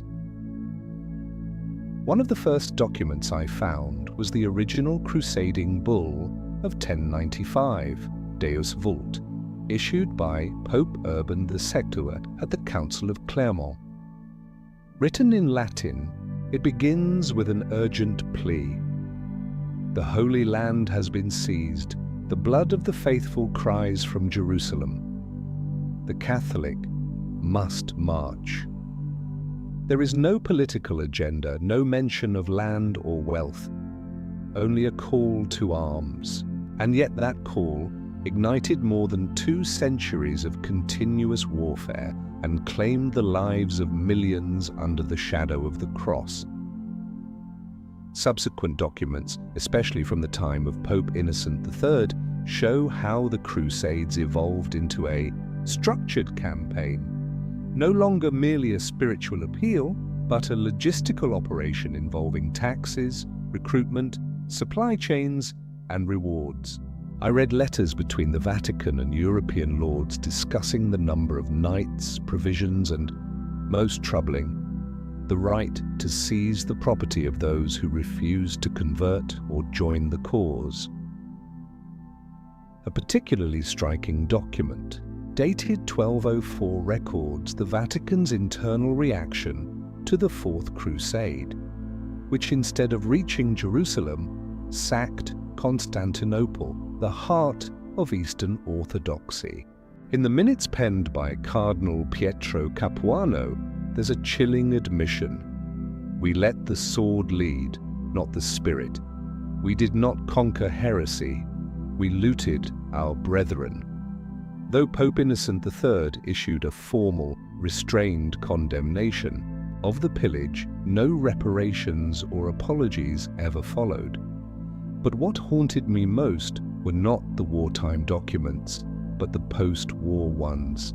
A file titled Requiem pro errore, a prayer for the error, preserves the Vatican's reflections and acknowledgements of the past. Inside was an unpublished speech draft by Pope Paul VI, meant to be delivered during his 1960 visit to Istanbul. It reads, "We brought war into places that once knelt in prayer. We cannot claim this was God's will." The speech was withdrawn at the last moment and replaced with a more neutral address. But the original remains here, beneath layers of dust. The Vatican archives also preserve lesser-known crusades: the Northern Crusades against pagans in the Baltics, the Albigensian Crusade in southern France, aimed at annihilating the Cathars, and even campaigns against disobedient Catholic monarchs. A record from the 13th century documents a bishop who refused to join a crusade, stating, "I do not see God in fire and blood." He was stripped of his office shortly thereafter. Still, the archives also bear witness to later efforts of dialogue and reconciliation. A folder titled Reconciliazione holds correspondence between the Holy See and the Orthodox churches of Russia, Greece, and Armenia, communities still scarred by the Crusades. In a letter from 1999, Pope John Paul II wrote to Ecumenical Patriarch Bartholomew VI, "If blood once divided us, let prayer begin to mend the wounds that history left behind. It wasn't a public apology, but it was a beginning." In all these documents, I did not find an evil or ruthless Vatican, but I did see an institution that once wielded faith as a justification for war, and that slowly, over centuries, learned to reflect on itself. None of these texts deny the past, but they do not whitewash the present either. The Vatican archives do not seek to justify. They preserve these with a solemn fidelity to memory and with the belief that truth, however bitter, is an essential part of redemption. One quiet rainy afternoon, while I was searching for documents related to medieval church councils, an elderly archivist pointed toward a small, solitary wooden box at the end of the shelf and said, "You should read this. This is where the Church keeps what it never declared, yet never discarded." Because even they knew some women once helped lay the very foundation of faith. The box had no name, only a catalogue number and a handwritten note, "Mulieres in silentio ecclesiae," women in the silence of the church. Inside was not a large trove of documents, but one that contained a quiet, persistent current of history the Vatican has never officially acknowledged, not because it was rebellious, but because it raised a question still unresolved. What is the true place of women in a faith structure ruled almost exclusively by men for nearly 2 millennia? I began with a set of handwritten letters from the 12th century by Hildegard von Bingen, a German nun, composer, theologian, and visionary. Most of her writings in Latin and Old German recorded spiritual visions of profound theological and philosophical depth. In one letter to Pope Eugenius III, Hildegard wrote, "The soul of a woman is also breathed into being by God, so why must her voice pass only through the mouths of men?" Remarkably, the letter was not answered with condemnation, but with silence. A silence calculated and deliberate. Still, Hildegard was not branded a heretic. On the contrary, several voices within the Roman Curia praised her, but kept her at a distance. In one internal record, I found the line, "This woman is not wrong, but the Church cannot yet permit women to teach from the pulpit." Her intellect was recognized, yet an invisible line remained, one she and countless others were never allowed to cross. Digging deeper, I found another file titled Monialium Scripturae, Writings of the Nuns. It was a collection of prayers, poems, and liturgical texts composed by women in religious orders from the 9th to 16th centuries. Among them were prayers both graceful and defiant. I do not ask to be priest, I ask to tend the flame unseen, burning quietly in the darkest chapel corner. These words were never spoken in formal rites, but they were copied by hand, passed from nun to nun, their brown-black ink still visible on parchment softened by time. The most haunting section, however, was the file on heresy investigations, particularly those targeting women whose spiritual influence grew too large. A 1321 case from southern France recorded the trial of a group of women accused of unauthorized preaching, though they had only held Bible readings and shared personal interpretations. One interrogation transcript reads, "Do you believe women can interpret the Word of God?" The woman, named Clara, replied, "If God chose a virgin to bear him, why would he not choose her tongue to proclaim him?" The record ends. She was burned at the stake.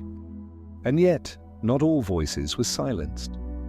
In the files from the Second Vatican Council, I found letters and internal minutes documenting serious discussions on expanding women's roles in the modern church. A handwritten note from Cardinal Suenens read, "It is not enough to bring more women into the church.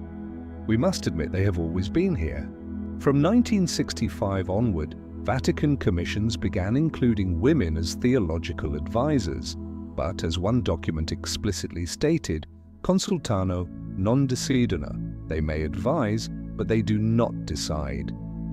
More recently, I came across minutes from a 2016 meeting discussing the possibility of female deacons.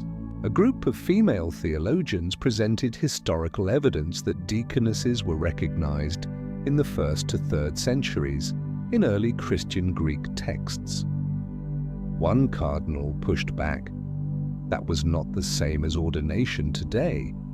But another, whose name was redacted in the version I read, wrote, "If a truth must be hidden because our current structure cannot contain it, then the fault is not in the truth." That sentence made me sit in silence for a long time. The Vatican archives did not erase these women, but it has never placed them in the light. They remain like slanted footnotes in the margins of history, not loud enough to echo from pulpits, but strong enough to withstand the winds of time. And as I closed that wooden box, I understood the church was not built only of stone and men. It was built with the hands of women who laundered vestments, copied sacred texts, raised believers, and in silence carried the flame of faith through its darkest centuries. The Vatican is often seen as a moral haven, a symbol of faith and forgiveness. But the truth is, wherever there are humans, there are mistakes. And within the ancient stone walls surrounding St. Peter's Square, those mistakes don't always come from the outside. Sometimes they come from within. In a section of the Vatican archives marked Delicta Reservata, reserved crimes, I began exploring a series of case files sealed away for decades. There was nothing mystical about them.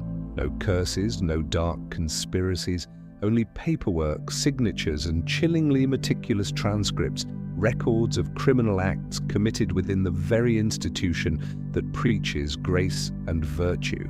One of the earliest files I encountered was a theft in 1969 from the Sacred Relics Repository, the chamber where hundreds of holy artifacts were stored, including saintly bones, martyrs' robes, and handwritten scriptures from early Christianity.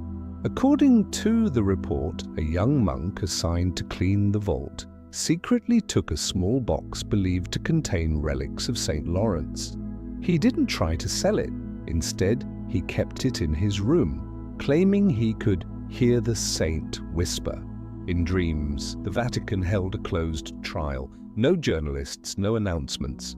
The verdict: no criminal prosecution, but the monk was laicized and permanently expelled from Vatican territory. A note attached read, "This action stemmed from misdirected faith, not greed." Perhaps that was why mercy prevailed. Another case, far more serious, occurred in 1982. The murder of a teenage boy of Vatican citizenship inside the Vatican gardens, mere meters from the Pope's office. The case file, labeled Caso AG82, revealed the victim was the son of a Vatican Treasury employee. His body was found near the southern wall with evidence of blunt trauma to the head. The prime suspect, a gatekeeper with a history of mental instability. The internal investigation spanned over 400 pages, detailing every step of interrogation and examination. The suspect was described as having lost control due to religious anxiety and psychological isolation. Yet instead of being handed over to Italian authorities, the Vatican dealt with it internally. He was confined to a secluded monastic facility, cut off from the outside world, and never faced public trial. The final line of the report reads, "The peace of the faithful must be preserved more than the curiosity of the crowd." The Vatican operates under its own legal system, based on the Codex Juris Canonici, or canon law. But since the 1929 Lateran Treaty, it has also selectively adopted parts of Italian law, especially in severe criminal cases. Still, jurisdiction remains with Vatican courts, where judges are typically high-ranking clergy or cardinals. In the archives, I came across a list of judges from 1929 to the present, names that appear nowhere in public records, yet wield enormous authority in cases that could shake the Church's moral foundation. Another notable file pertained to suspected money laundering involving the Vatican Bank during 2009-2011. Though touched upon by the press, the documents I saw contained internal account records and transcripts from confidential meetings between bishops and financial advisors. A 2010 report stated plainly, there was negligence in monitoring transfers from the Opus account to a bank in Liechtenstein. No formal charges were ever filed, but shortly thereafter the bank's director resigned. No press release, no press conference, just a single note in the minutes of his final meeting. We choose to carry the wound rather than expose it to public carving. One of the most haunting cases, and perhaps the most shrouded in mystery, remains that of Emanuela Orlandi, a 15-year-old girl and Vatican citizen who disappeared in 1983. Her case has persisted for decades, spawning countless theories involving the Italian mafia, political plots, and Vatican cover-ups. Inside the archives, the related file is labeled Riservatissimo, top secret. I was only permitted to see a handful of pages dated 1985, including a memo stating that the Vatican received an anonymous letter claiming Emanuela was alive and being held for political negotiation. There was no official response. One cardinal wrote, "If the claim is false, replying invites chaos.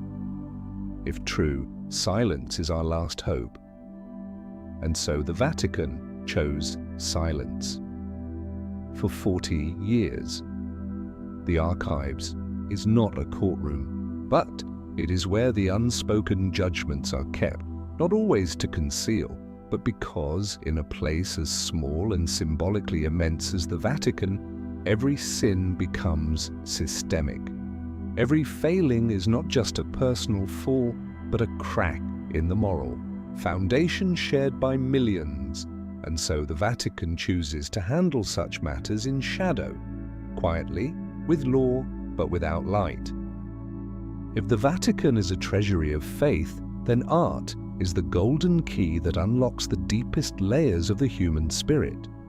The frescoes on the ceiling of the Sistine Chapel, the marble sculptures, the stained glass windows that narrate the scriptures, through image, all have become etched in the memory of humankind. But what few realize is this: some works of art, sketches, studies, even completed paintings, have never been seen by the public. They remain in silence, hidden within the vaults of the Vatican. One misty morning, I was led down into a quiet basement tucked behind the Vatican museums, a space never included in any guided tour. Beyond 3 iron doors, I found a small vault called Deposito Pittorico Riservato, the reserved painting repository. Here are housed artworks that have not yet been evaluated, have never been displayed, or have been withheld for being incompatible with current theological direction. No one says this aloud, but what I saw inside will stay with me forever. The first rack I approached held an unpublished sketch by Michelangelo, a charcoal figure drawn on darkened paper, reaching out in pain and longing. It resembled the creation of Adam in the Sistine Chapel. But instead of receiving light from God, the figure was surrounded by darkness. A handwritten note beneath the drawing read, "Non è destinato alla cappella, troppo umano." Not intended for the chapel, too human. I wondered, what made a Michelangelo drawing unworthy of the Vatican's walls? Perhaps it expressed something theology fears to face, that humanity is not only a creature to be redeemed, but also one abandoned to despair, not always reaching toward the light. On another shelf were 2 oil paintings signed by Raphael Sanzio, though his signature had been faded over in grey ink. An accompanying study noted that the style of these works was too worldly for the rest of his known body. One depicted a pregnant woman holding a crucifix, a striking image deemed theologically inconsistent, since the Virgin Mary is never portrayed this way. A small annotation beneath read, "Confusione dottrinale," may cause doctrinal confusion, and so a masterpiece was veiled not because it lacked beauty, but because it raised questions. I also came across a painting attributed to Caravaggio, never put on display. It showed St. Peter, not yet an apostle, as a humble fisherman, dirt on his face, gripping a torn fishing net. No divine light, no halo, no sacred symbol, just a tired man at the beginning of faith. Was that why it was withheld? Because it lacked the sanctified image of a purified saint, or because it felt too real? A different folder labeled Iconographia, Contestata, Contested Iconography, listed artworks that had been requested to be removed, covered, or never reproduced. Among them were sculptures of the Virgin Mary portrayed in African and Asian features, created by local artisans during missionary periods. A 1911 Vatican Cultural Council memo noted, "Diversity is part of divine creation, but uniformity is necessary to preserve sanctity." Under that logic, many such statues were never placed upon altars. There was even a special section dedicated to modern art, documenting Vatican decisions to decline exhibitions or collaborations with major artists like Salvador Dali, Francis Bacon, or Ai Weiwei. A 1950 internal document revealed Dali had proposed a series of surreal revelations of the saints. Vatican officials responded, We cannot allow sacred imagery to become obscure visual metaphor. But the Vatican does not destroy these works. Quite the opposite. They preserve them carefully, document each crack, each brushstroke, each layer of pigment, and yet they choose to keep them hidden. Not because the art lacks value, but because in the blinding clarity of theology, what is too human, too raw, too unfinished may shake a faith that relies on certainty. When I left that vault, I didn't carry images of angels or crucifixes. I remembered only the eyes covered in dust, the eyes of paintings never seen. And I wondered, perhaps what the Vatican withholds from the world is not out of fear of losing belief, but fear of confronting a version of faith still in progress, where saints and sinners, heaven and earth are still in debate, still unfinished on the canvas. When people think of the Vatican, they think of chapels, prayers, theology, not telescopes. And yet between faith and the cosmos lies a quiet path, often overlooked. The Vatican is home to one of the oldest astronomical research institutions in the world. And within its archives, what's preserved is not just star charts, but a long, intimate history of tension and harmony between heaven and earth, between belief and intellect. My journey began at a small filing cabinet labeled Specula Vaticana, the official name of the Vatican Observatory. Inside were handwritten records from the 17th to the 20th century, notes on comet sightings, solar eclipses, and strange stars appearing in the night sky. One notebook dated 1610 copied from the original records of Christopher Clavius, the Jesuit astronomer who helped design the modern Gregorian calendar, reads, "The stars are not disorder. They are signs of an order we do not yet understand." In that line, I saw something deeply revealing. The Vatican never truly turned its back on science. It simply chose its own terms of engagement. Another cabinet held documents not of condemnation, but of internal scientific debate regarding the Galileo affair. I found a 36-page report from 1616, written by a group of clerics trained in mathematics and astronomy, seeking to argue that a stationary Earth was natural and in harmony with Scripture. Yet in a margin note, a young priest quietly asked, "Should we not question why Scripture is silent on centrifugal force?" The question was never raised in court, but it was kept. As if the Vatican knew not all doubts are heresy, then I found a document never publicly released, a handwritten draft by Pope Benedict XIV, dated 1741, calling for the rehabilitation of Galileo's name. It was never officially published, yet the Vatican kept it. Perhaps because some acts of redemption don't require proclamations, only a reader in silence. By the 20th century, the Vatican's files grew to include international scientific collaboration. A folder from 1935 recorded the Vatican's sponsorship of an expedition to Africa to observe a total solar eclipse. In a letter back to Rome, the expedition leader wrote, "Faith does not prevent us from measuring darkness. It is because we believe in divine order that we dare to quantify the vanishing of light." Another document from 1981 described a private symposium in the Vatican between theologians and quantum physicists. One Swiss professor presented the multiverse hypothesis. The reaction was not rejection.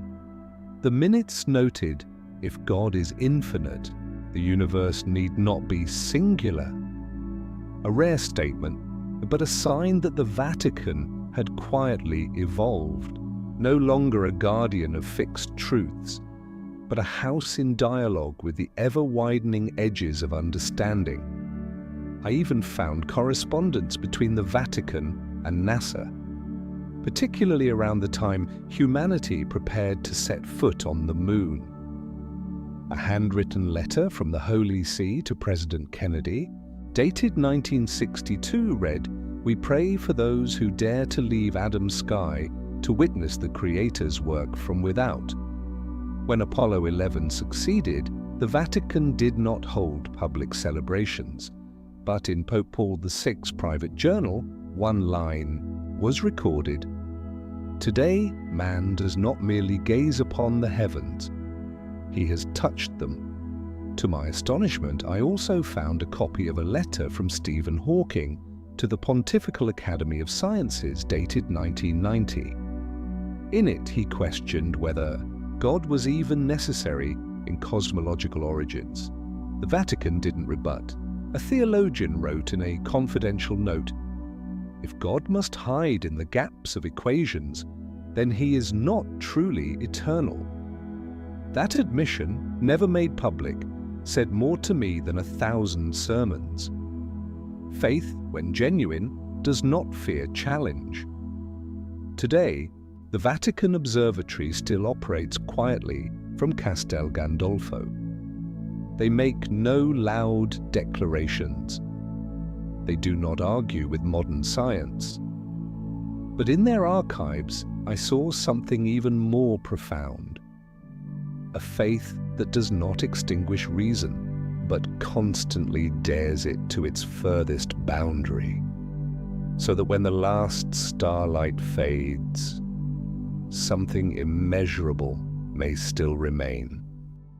One late afternoon, as sunlight from the dome of St. Peter's Basilica slanted into the lowest levels of the Vatican archives, I opened a drawer marked Res Diplomaticae ex Oriente et Borea. Diplomatic records from the East and the North. Inside were not treaties of the European kind, not pacts with Catholic kingdoms, but a series of letters, messages, and transcripts of contact between the Vatican and vast empires that did not share the Christian faith, where belief did not align. But power still demanded dialogue. I began with a dossier from the 16th century detailing the early exchanges between the Vatican and the Ottoman Empire.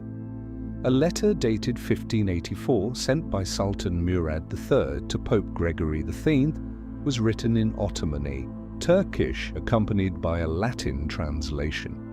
In it, the Sultan addressed the Pope as leader of the believers in the triune God and proposed a commercial pact to ensure mutual respect for sacred territories. The Vatican's reply did not reject the proposal.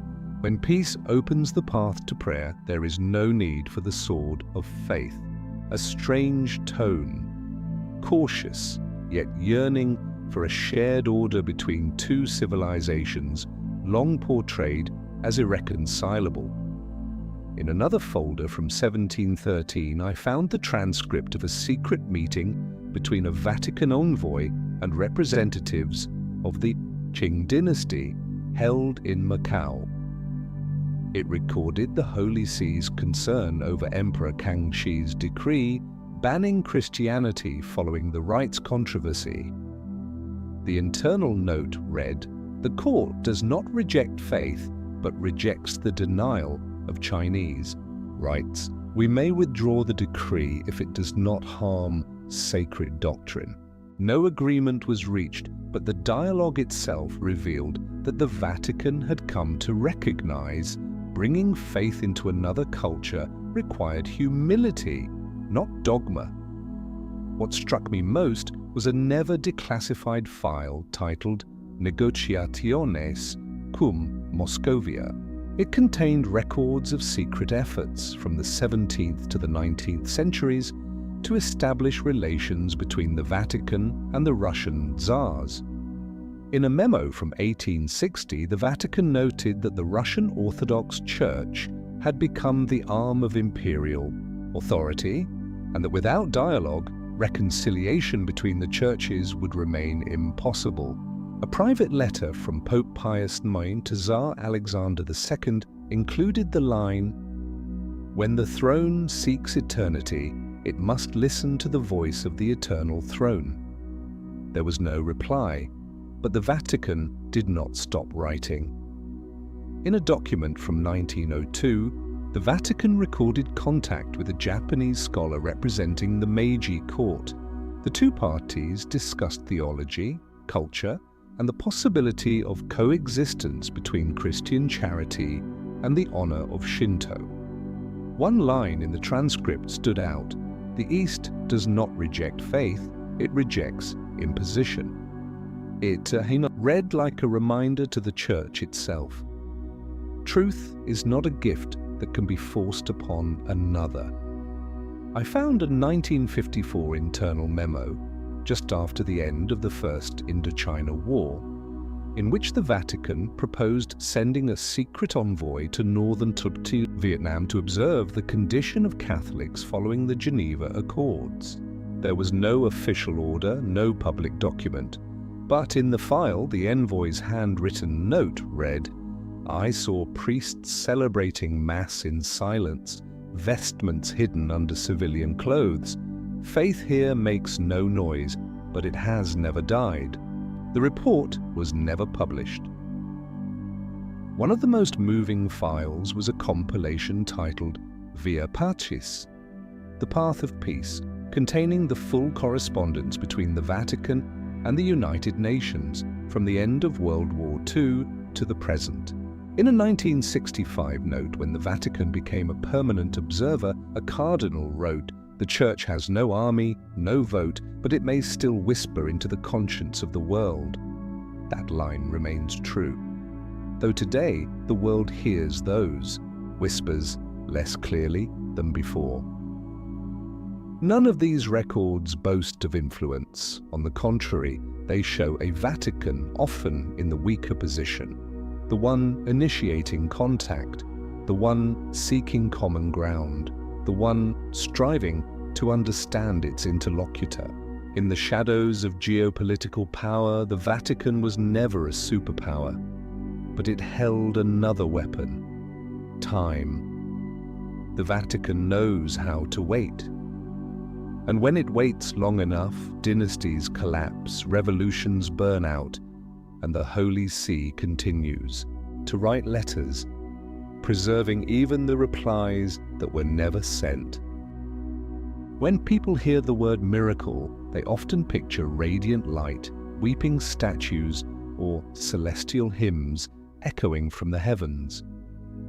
But when I first stepped into the section labeled Supernaturalis Recensio, Review of Supernatural Phenomena, I saw no light, smelled no incense, heard no sacred sound. I saw documents, thousands of pages of reports, black and white photographs, audio recordings, medical transcripts, and long columns of clinical analysis, all filed meticulously, like a crime scene investigation room. The first file I opened concerned the famous event of Fatima, the apparitions of the Virgin Mary in Portugal in 1917, still remembered as a miracle. But what the Vatican preserved most carefully was not the content of the visions, but the process of verification. A memorandum dated October 26, 1930, sent by the Archbishop of Leiria to the Holy See, noted, "We interviewed more than 60 witnesses, photographed the sun during the foretold times, yet detected no optical distortion in the cameras. However, descriptions by the locals were remarkably consistent regarding the movement of light." The Vatican did not deny it, but neither did it proclaim a miracle. Instead, it recorded, "By theological and pastoral criteria, the event is acceptable for devotion, but not binding for belief." That same conclusion appears repeatedly across the archive's records of apparitions, never a denial, but always a careful distance. Another case was that of Lourdes, France in 1858, where the young Bernadette Soubirous claimed to see the Virgin Mary multiple times in a grotto. The Vatican's file preserved detailed transcripts of every interrogation, from local doctors to senior clergy.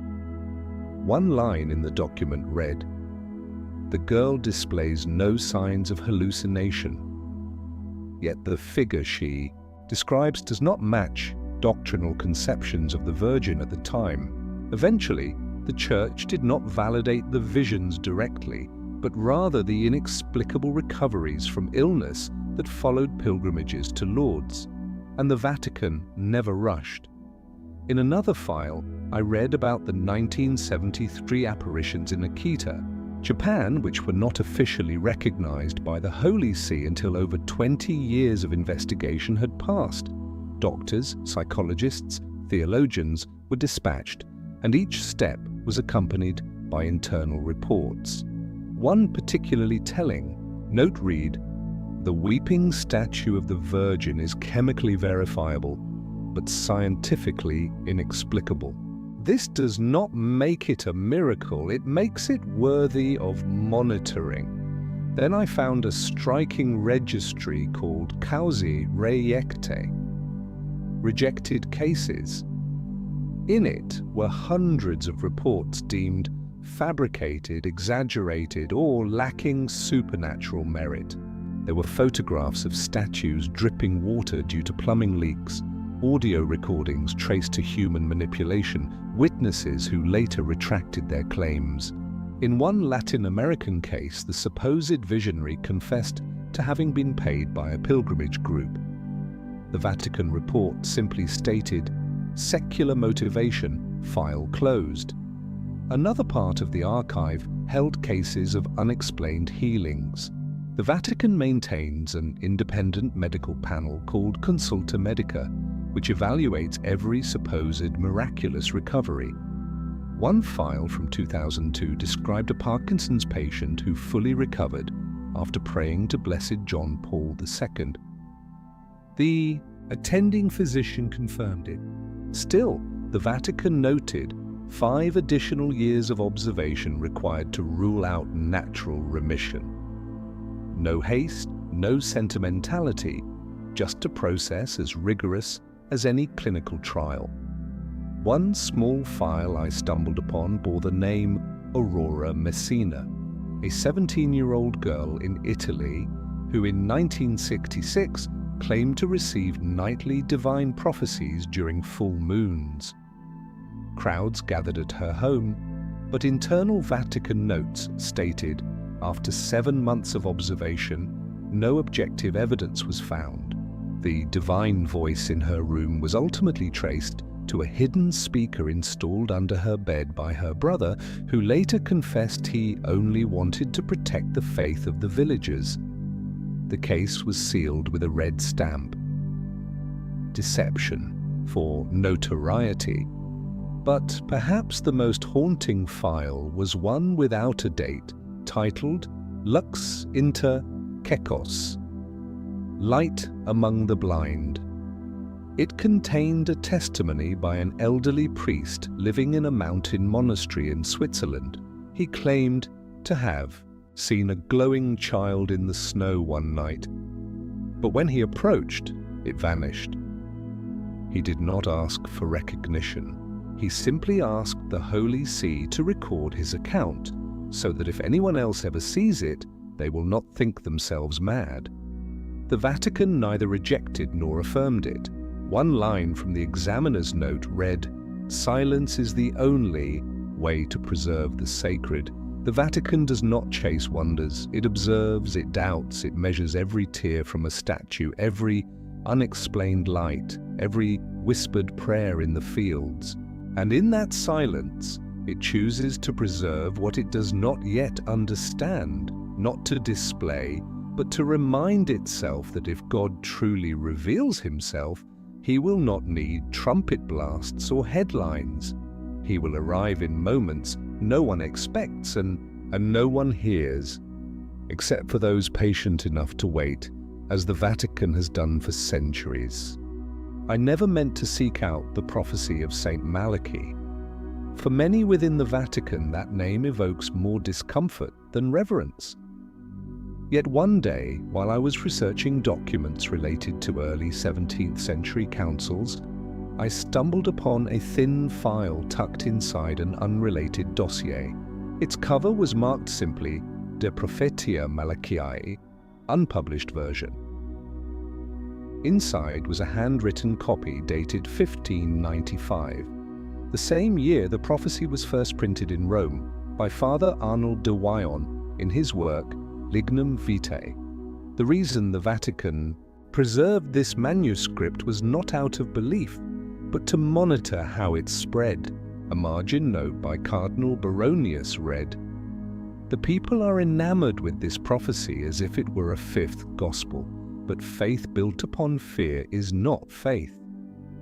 The prophecy of St. Malachi is said to have been written by the Irish Archbishop Malachi O'Morgair during a pilgrimage to Rome in 1139. In it, he listed 112 Latin mottos, each meant to correspond to a future pope from Celestine II up to the very last, who, it is said, would witness the fall of the Holy City and the Day of Judgment. In the Vatican archives, I found an internal table, never made public, mapping each prophetic phrase to an actual pontiff. Some were eerily accurate. Lumen in Caelo, light in the sky, was linked to Pope Leo XIII, whose coat of arms bore a radiant star. Pastor Angelicus, the angelic shepherd, fit Pius X, revered for his spiritual life. But the further down the list, the weaker the connections. Ultimately, a Vatican memo from 1978 concluded, "This is the effect of reading backward. People assign meaning to what has already passed, not what is to come."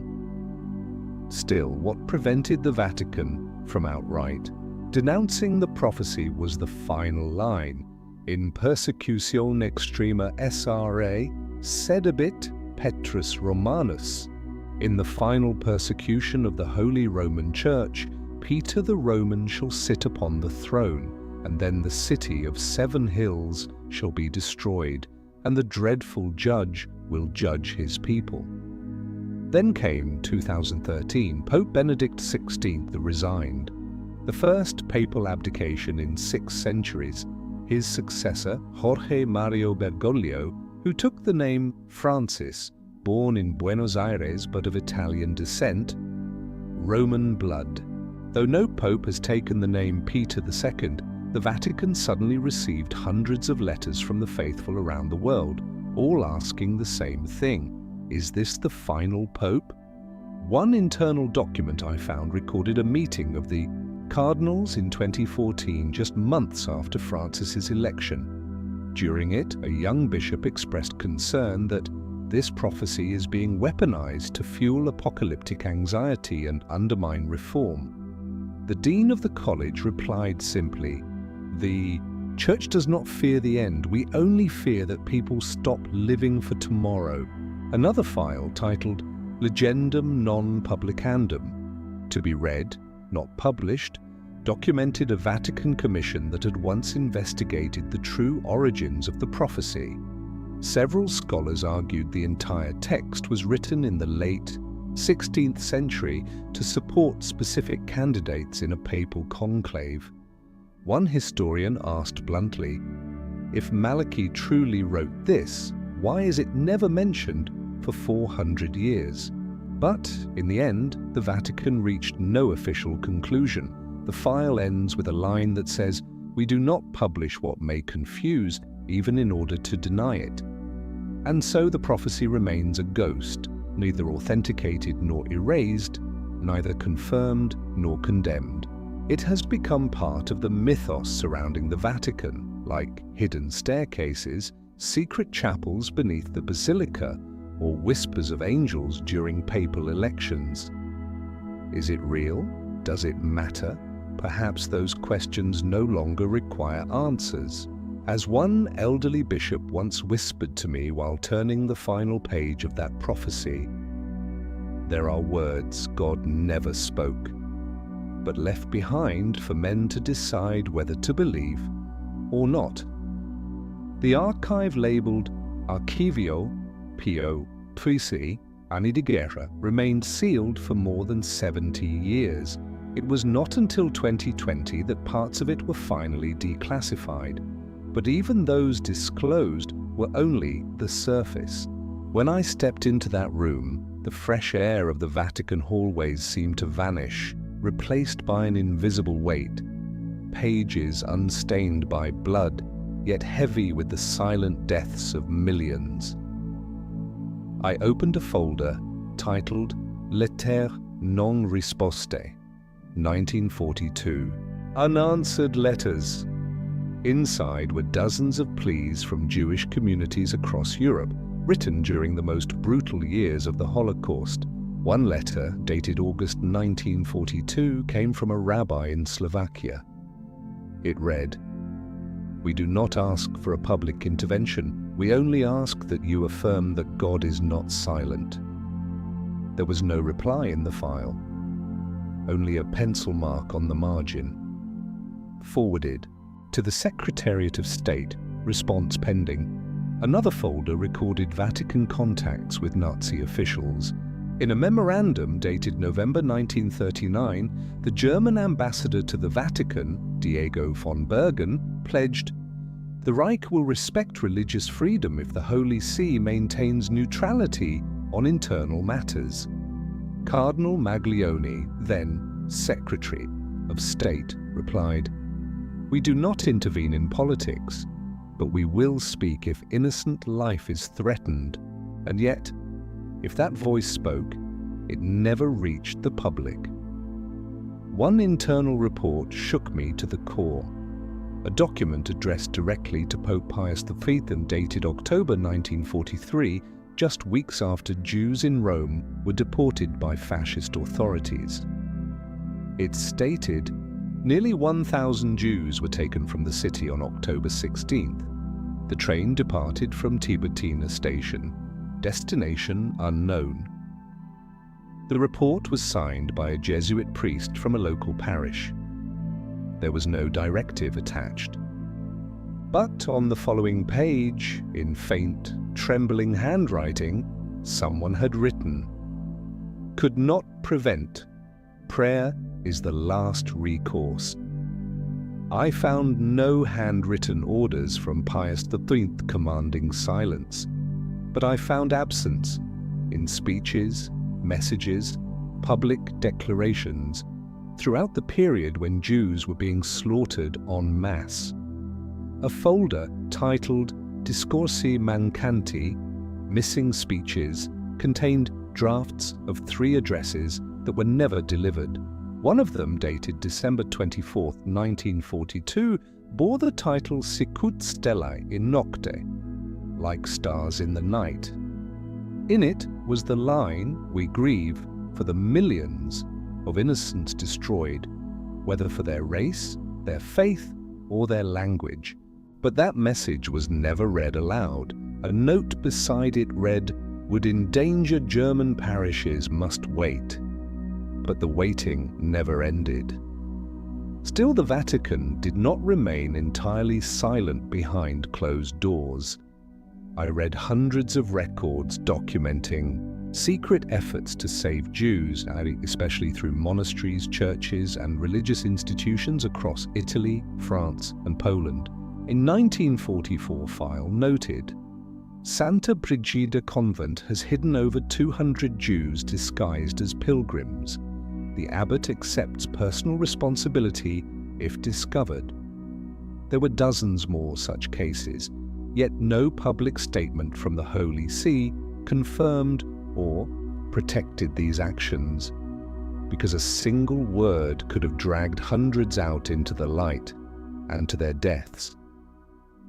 A letter from Bishop Angelo Rota in Budapest, dated 1944, read, "If we speak, they will kill more. If we remain silent, our conscience will die." There was no recorded reply. But in a private memo, I found a handwritten line, unsigned, "To choose between voice and life, no one is holy enough to choose rightly."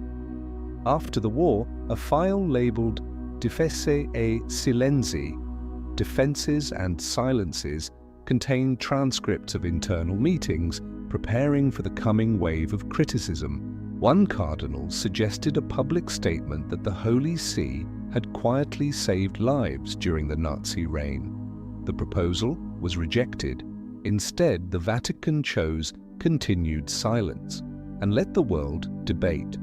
One final note read, "We do not speak. History will find the words, and history has never stopped searching. Some say Pope Pius V lacked courage, others say he did all he could within the limits of his office and time, but what I saw in the archives was not a judgment. It was the fractured record of a moment when moral clarity was pushed to its limits. There were no heroic proclamations, no apologies, only the lingering truth of a cold reality.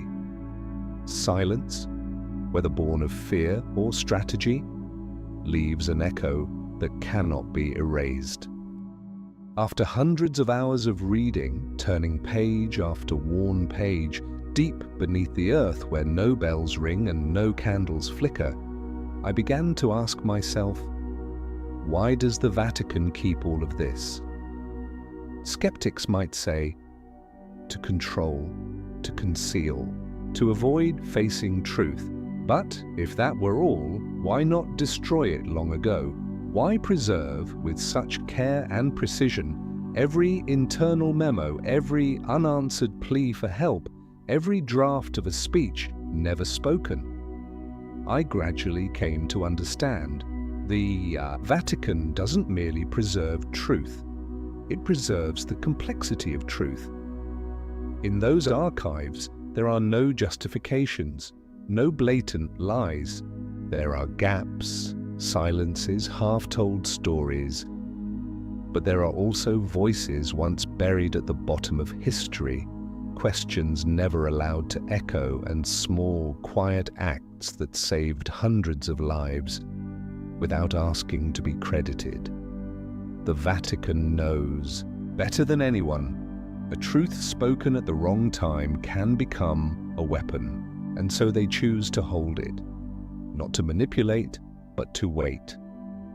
They do not rush to open every door at once. They believe each generation should only know what it is ready to understand, and that, difficult as it may be, is also a form of responsibility.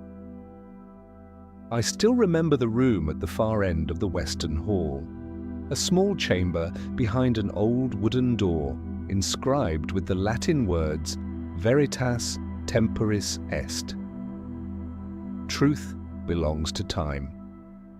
Inside, there were no files, only a wooden desk and a blank book. The elderly archivist whispered to me, "This is where no more questions are asked.